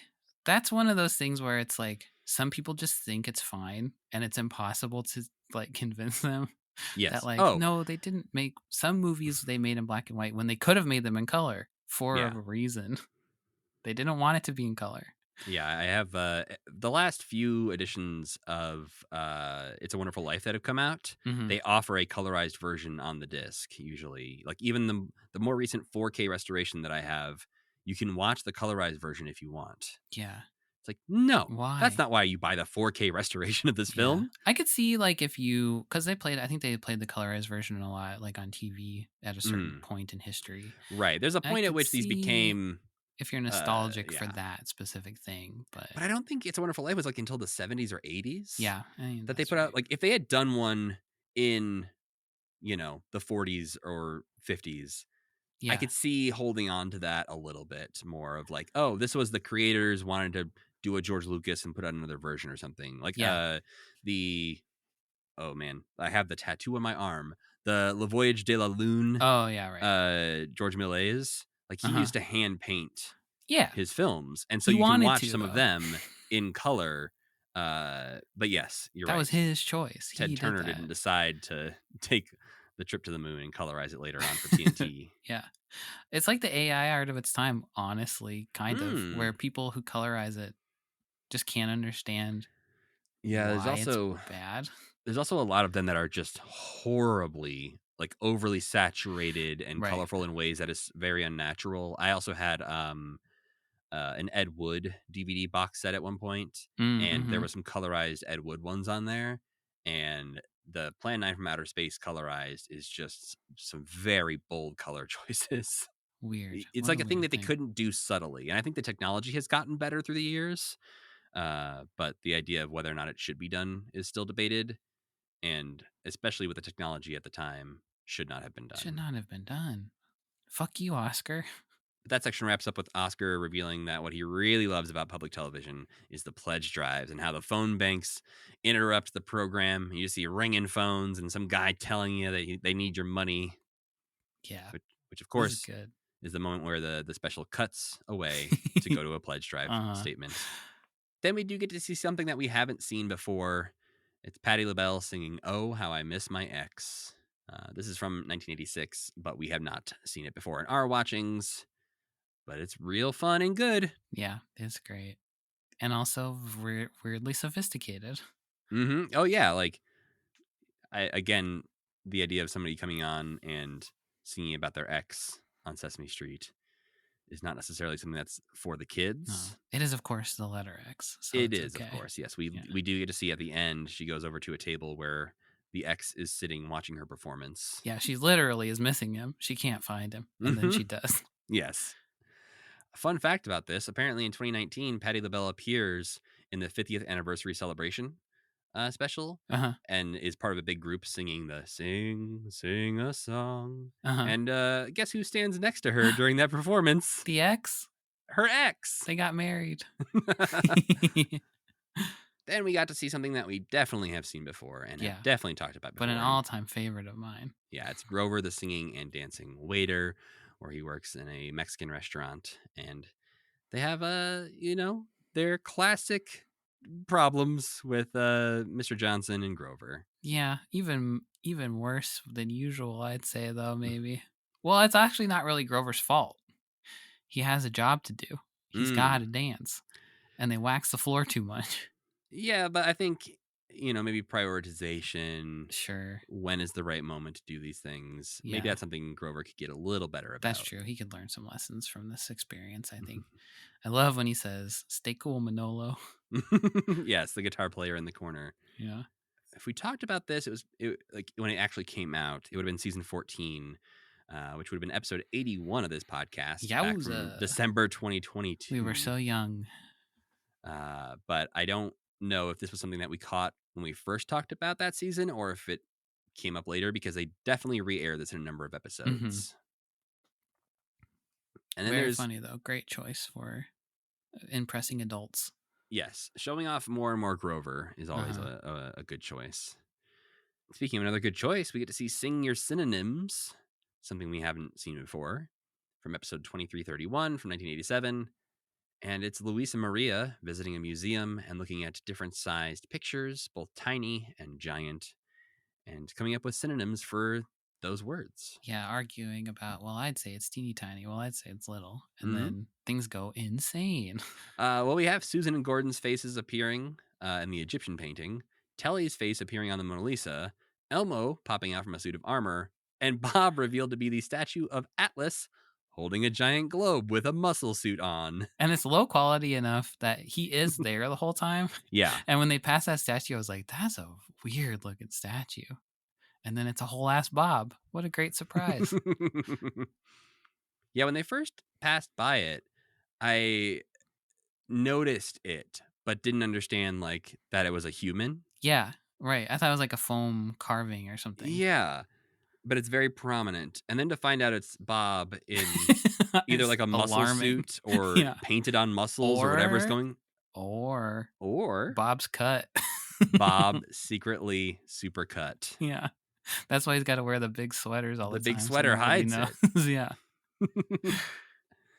But this is crazy. Crazier than the humans on Sesame Street usually get. I feel like this is the same energy as the like Charlie Chaplin bits. But they don't usually involve everybody in those. Like maybe one at a time, but this is like especially all out. Like Telly and Elmo jumping in there, getting to be a little nuts. Right. I feel like Telly isn't one that we have seen, at least in our watchings, who gets to be fun that often. Right.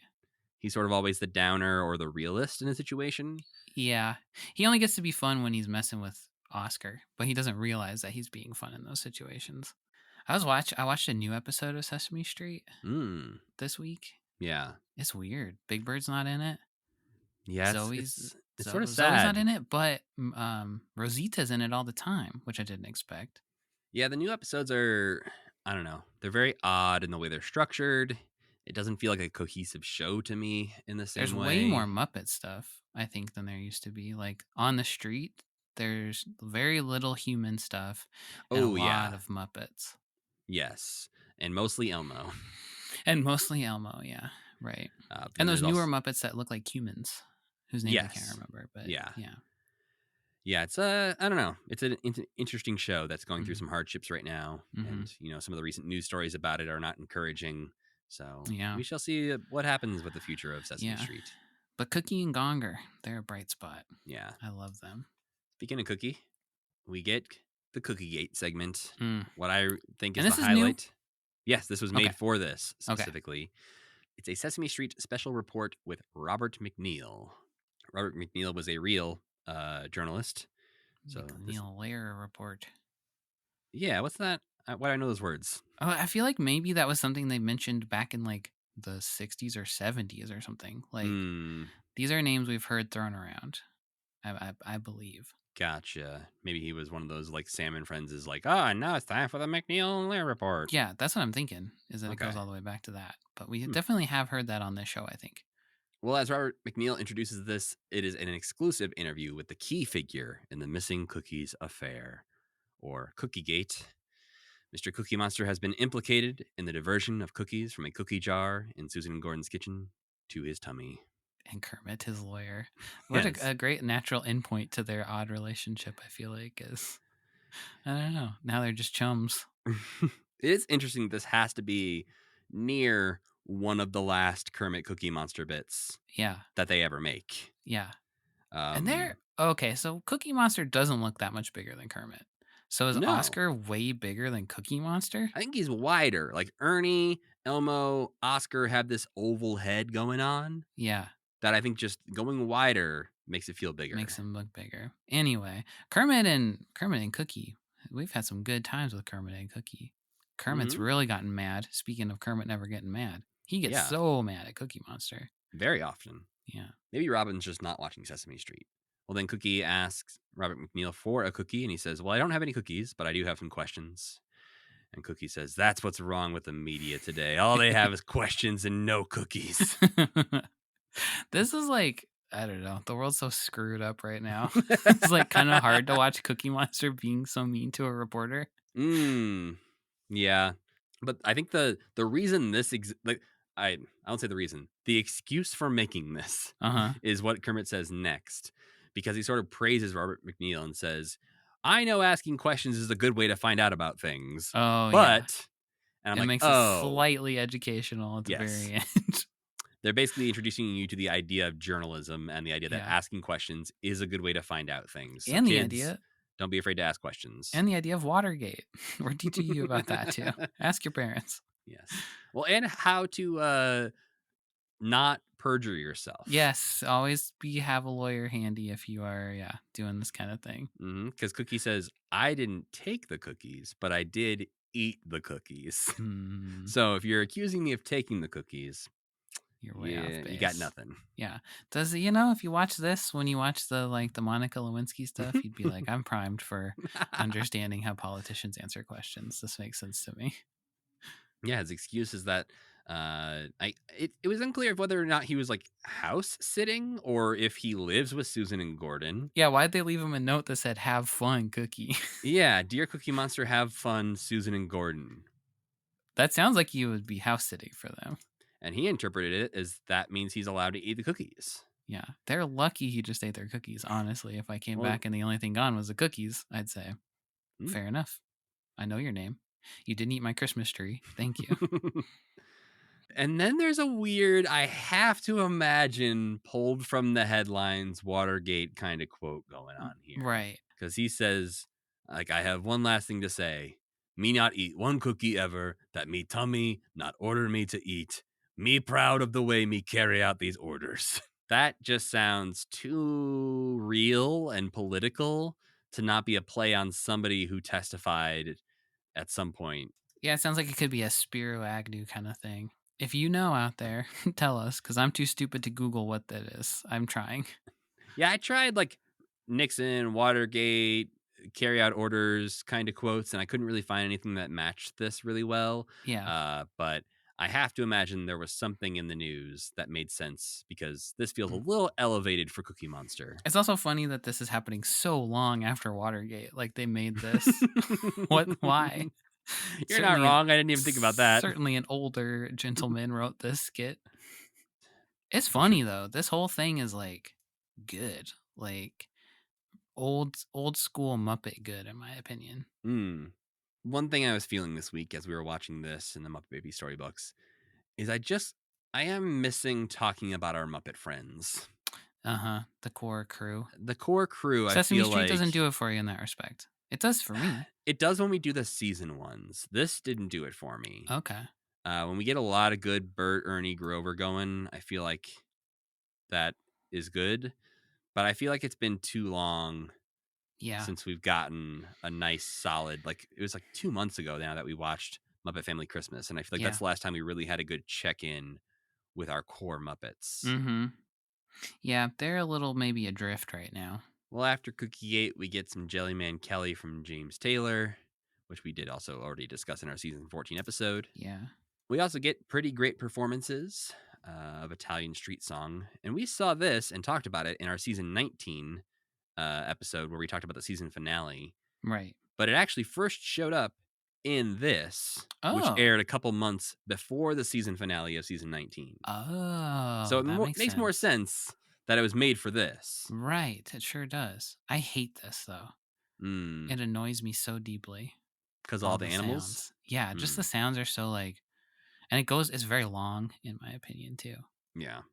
It's also weird that it's the last thing. Yeah. Right. The pacing of this is weird. They could have used a return to the street to say goodbye. Thanks, everybody. Yeah, thanks for donating money. More Phil Donahue, more Kermit, more even Yeah. Oscar or something. But it's just goes from this right into the end credits. This would be a fun place to have Phil and Kermit next to each other, like to wrap it all up. That would be good. Yeah, maybe it's just something where they had too many ideas and not enough time. Yeah, and there's probably maybe they had to put it together sort of fast, or they had been like, I don't know. But it's probably also not super important that it hangs together incredibly well because people are just tuning in to watch like this whole telethon or something. Well, it also is, I imagine, you're already making 100 episodes of a show or whatever, and then they're like, hey, also make a special extra bonus one. Yeah. And so it's, someone comes to you while you're at work and says, hey, can you do an extra for me? Yeah. And you're like, I don't want to. Yeah. How long that will take as long as making just a normal. Yeah. And there's only time to make the normals. So, yeah. I mean, a lot of this you can tell that they were like, oh, we got you here, Rhea Perlman, will you do this for us real quick? Oh yeah, they definitely, all the Put Down the Ducky stuff is recorded whenever those celebrities were in doing their other Sesame Street bits, right? But I have to imagine, the Kermit and Oscar stuff and the Donahue Street scene is like it's and the Gladys Knight, those are like pretty what's the word? Elaborate? Yes, exactly. Elaborate. So that would be definitely a whole thing to figure out. But the end credits do kick in, and they're doing Put Down the Ducky again as celebrities dance around, and some new ones chime in, like Ralph Nader and Robert McNeil, who each get to sing their own little bit.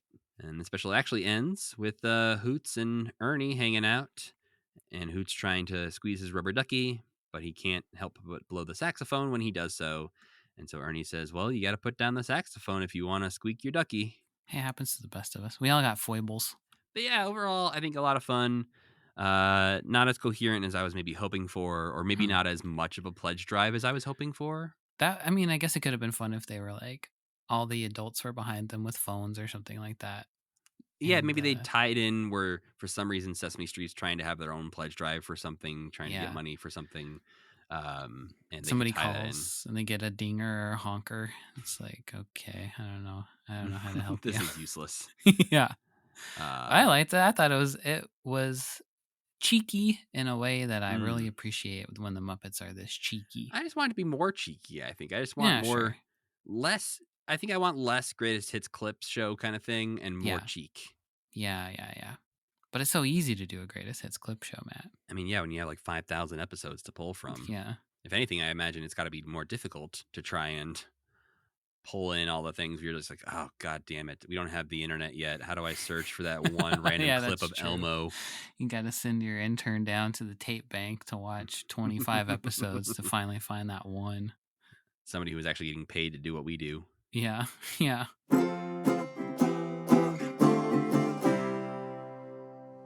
Well then, Sam, that brings me to our last segment where I ask you the age-old question of what non-Muppet things did you enjoy this week?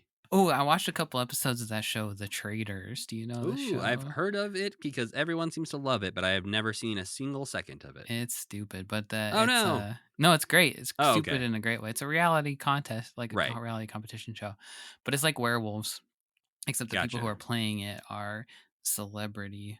I'm doing rude quotations right now. Celebrity, like other reality TV celebrities, other reality, and that's what really makes it fun to me.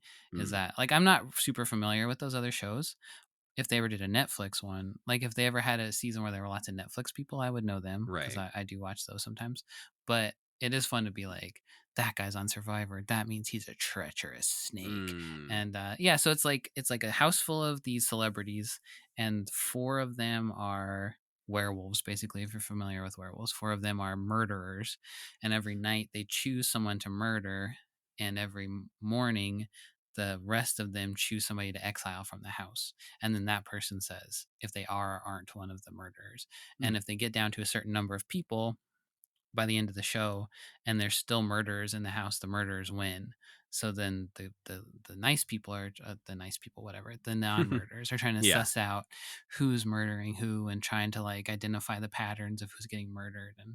And then there's like games that they play too where they're like rowing a boat or something, and then the bad guys can kind of try to figure out ways to subtly sabotage or like win the game so that they win the like the don't murder me thing instead of somebody else. It's fun.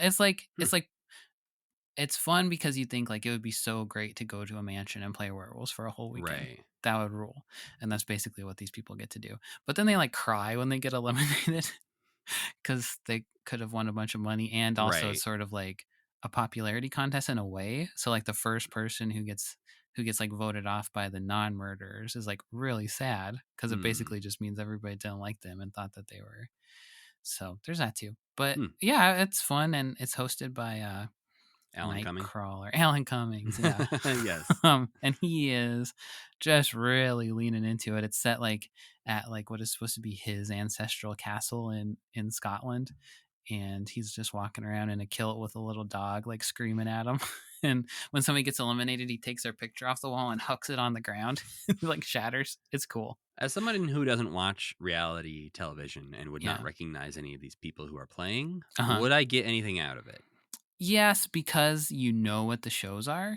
Okay. And it is like it's fun because there's like 5 Survivor people and they are all kind of a clique, and then there's like 5 Big Brother people and they're all kind of a clique, and then there's the Real Housewives and they're all a clique, and everybody hates them because they're so mean and they always want to scream at everybody. So like knowing the dynamics of how those different shows work makes it fun. It would definitely be more fun if you knew who they were. I think Alan Cumming and the concept of the show are fun enough to make it make it work, because Alan Cumming is basically being the Crypt Keeper, and it's terrific. I mean, I like him, and I've heard nothing but good things about this show, so I'll probably give it a chance at some point. But yeah, it's fun. It's good trash. Good trash. You gotta have good trash every now and then. Well, I've been in full Saturday Night Live 50th anniversary mode still. Oh yeah, right. I have not watched any of that. I should though. Yeah, I watched the homecoming concert thing they did the other night, which was fun. They had like the most insane concert lineup you can imagine for one concert. Like, especially when you look back on it and you're like, oh, like all of those people are in the same show, like in the same 3-hour period where they had Bonnie Raitt, Backstreet Boys, Cher, Arcade Fire, Devo, Bad Bunny, Snoop Dogg, Lady Gaga, Miley Cyrus. They did a Lonely Island medley with Lady Gaga singing Dick in a Box, which was fantastic. Cher, who's like 80, came out in her fishnets, rocking it, was doing amazing. So yeah, it was a lot of fun. And that's crazy. We watched that because right before that, we watched Saturday Night, the movie, the Jason Reitman movie. Yeah. And we felt like that was a good back-to-back little double feature of the lead up to the first episode and then actually watching what happened with the first episode. That's what I did too. Yeah. I didn't like it very much. I didn't like it either. I feel... Oh, go ahead. I feel like you said maybe similar things to this when you talked about it on the podcast previously, but like I liked all of the actors. I think they all did a really good job of playing who they were playing. Yeah. Just something about it doesn't come together to make a movie that I like to watch. I think that the female characters were treated completely abysmally in the movie because they're all just like, I'm going to talk you down, or like, well, and they're always just all together too. Yeah. So they don't get a lot of individual stories. Yeah. And their individual stories are, man, Dan Aykroyd really likes to flirt with all of us. Right. Or we have to go, I have to go talk to John Belushi like he's the Hulk and I'm Black Widow, and like get him to fall asleep. But well, and I think there was so many, I feel like there are a lot of things that are hinting at things that maybe other people know about. Yeah, that's true. Like, I don't know the history of Lorraine Newman and Dan Aykroyd. It felt to me like they were setting it up as Lorraine Newman was super into Dan Aykroyd and was upset that he was flirting with other girls. I don't know if that's true or not, or what their history is, but that's pretty much all I learn about Lorraine Newman in this movie. Yeah. Or like Billy Crystal and the woman that he was the writing partner with, that all felt like it was some super important Hollywood story that I didn't like. I think that's fun for the movie because it's the idea that, wait, Billy Crystal was supposed to be on the first episode of SNL and he got cut? Bumped. Yeah, I guess that's true. Which in retrospect, now you're like, you cut Billy Crystal? Yeah. also for what? Like the first episode is fine, but there's plenty of not fine stuff. But yeah, I think just knowing any little tiny thing about production Mhm. makes that movie impossible, because you're just Mm. like, there's no way that they're writing that skit Yeah. 10 seconds before, The Muppet like, sketch was not hand delivered to them right as they were about to go on the air. There's no way. yeah. There's also, if you watch the first episode, there's a bunch of like pre-taped things that are in that Yeah. episode Tons. that they don't Tons and talk about tons. at all. Yeah. Like they mention the Albert Brooks film, but they don't really talk about the fact that they were pretty good on a good number of content Right. We're like, pieces. we got most of this in the can. We just have to Yeah. rely on the musical acts and what's his name doing his stand-up routine, George and Carlin. George Carlin, and that fills up pretty much the entire thing. Yeah. So there's only a handful of live sketches in there, but Yeah. yeah, I don't know. Something about it just doesn't come together. And I feel like because I had heard and I like, there's so much of it is just not real. Like, Right. it's very weird to make a movie that is trying to tell a very specific story about a very specific time and then to just make up so much of it. And I Yeah. understand that's how movies work.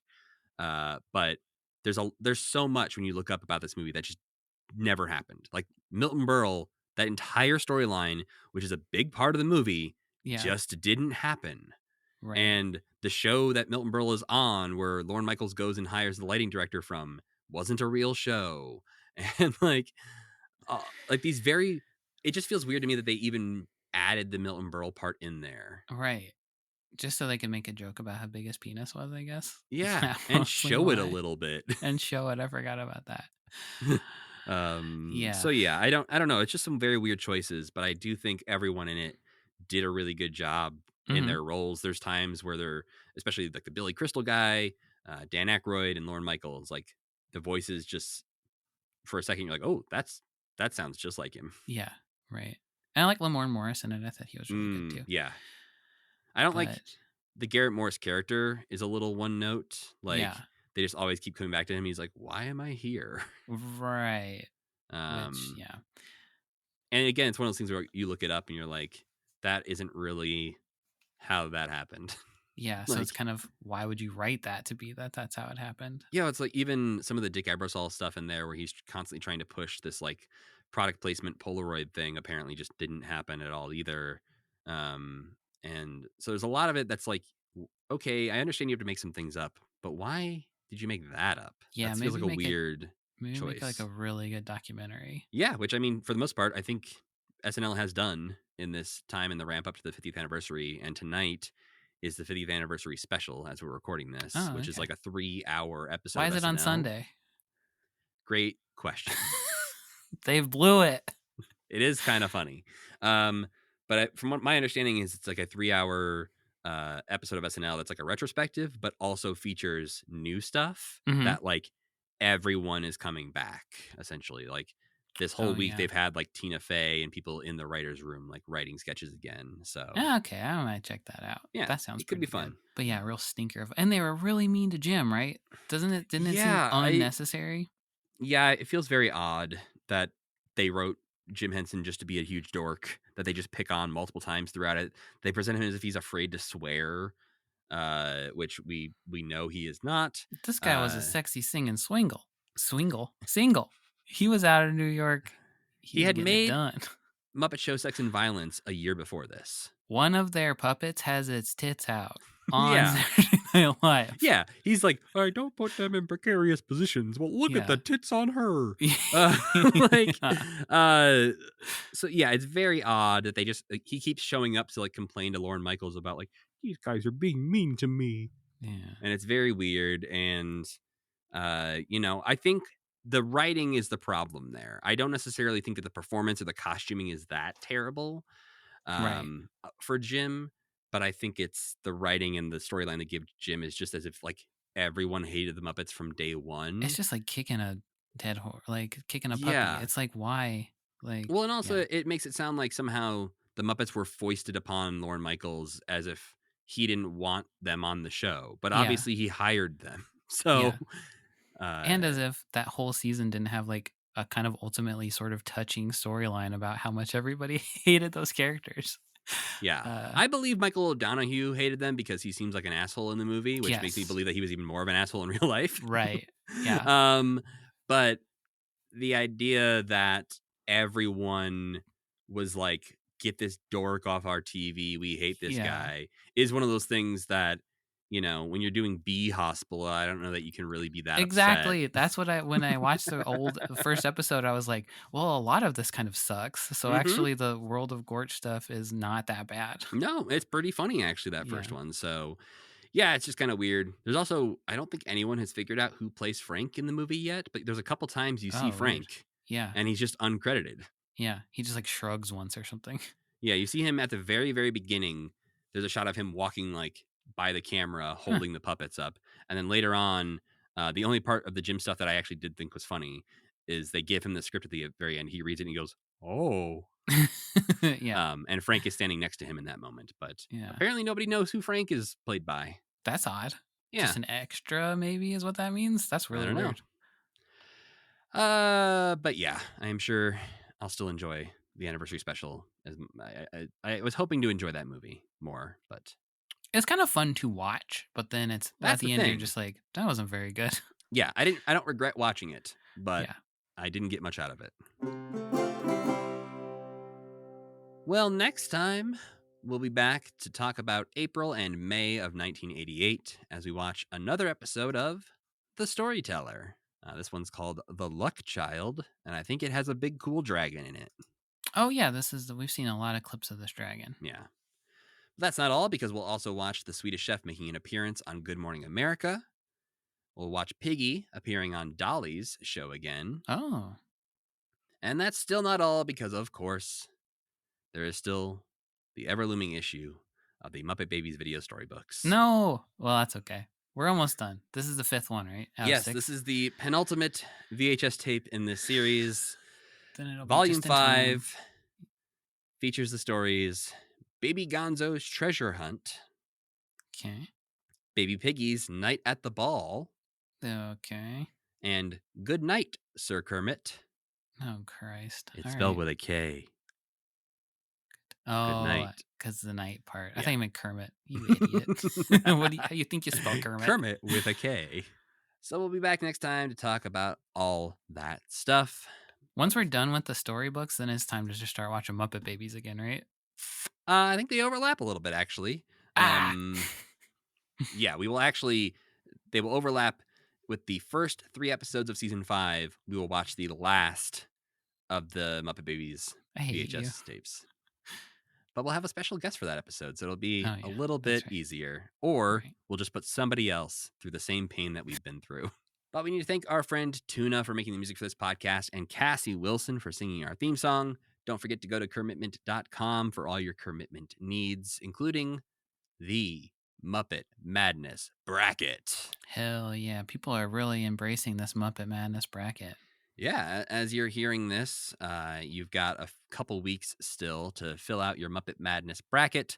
If you don't know, for our 4th anniversary episode later in March, we are going to be doing an entire episode taking 128 Muppets and pitting them against each other as we decide once and for all who the best Muppet is. It's who's better. It's not who would beat the other one in a fight. No. It's not actually a physical contest. It is more so of a subjective discussion between me and Sam, deciding who beats who. Maybe when I fill my bracket out, I will do it. Who would win in a fight? So we'll have 2 different winners.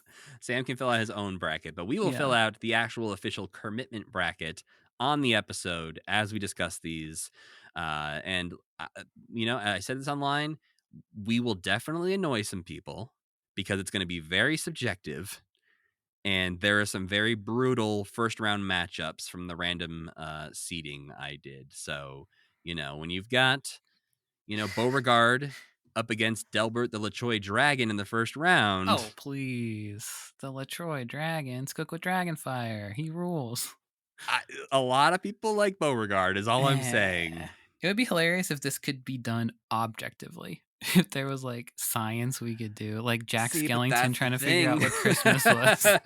I think there is an idea when we put forth a Muppet Madness bracket that people think we will objectively rate like the top 100 Muppets like, I think they think we're going to do this in a bigger picture thing of like, who's the most important Muppet to the world? Oh, it's who Who's we had the most this? fun with when they were on Precisely. screen. And I feel like it's worth acknowledging that in the past, other websites like Tough Pigs and Muppet Central and some other Muppet fan sites have done Muppet Madness brackets, but a lot of times those have been fan voted.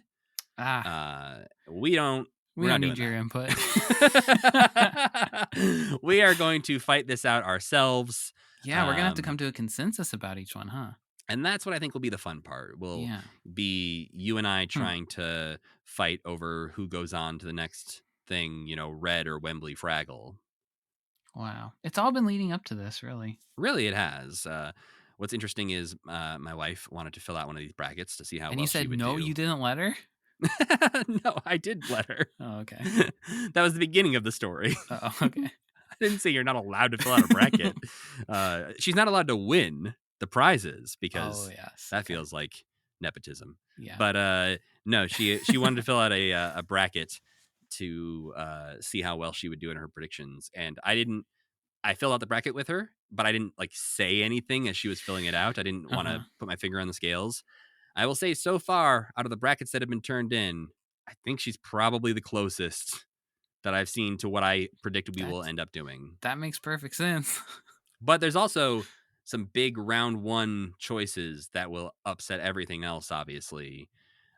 That she's got a little Matt brain growing in her. That's probably sending like beams to her head. She's like, I suddenly just feel like this is the right choice to make here. Yeah. But there's Pepe versus Boober in the first round is kind of a brutal one. Good Lord. That's so we will be doing that later in March. If you want to submit your own bracket, you can go to commitment.com to get your own copy of the bracket, fill it out, and email it to mail@commitment.com by March 23rd. What are the prizes? Well, so basically the person who has the most accurate bracket compared to our final bracket will win some Commitment merch. Braccurate. The most braccurate will win some Commitment merch. And if you already have some Commitment merch, I'll make sure to email you and make sure we don't send you stuff you already have. Yeah. So fill out your brackets and enjoy that extremely long episode, probably. And don't forget to rate and review this podcast wherever you listen to your podcasts. And also follow us everywhere on social media at Commitment Pod or on Blue Sky at commitment.com. Or you can also follow me at Matthew Gatos. And I'm Sam Schultz. And as always, keep believing. Keep pretending.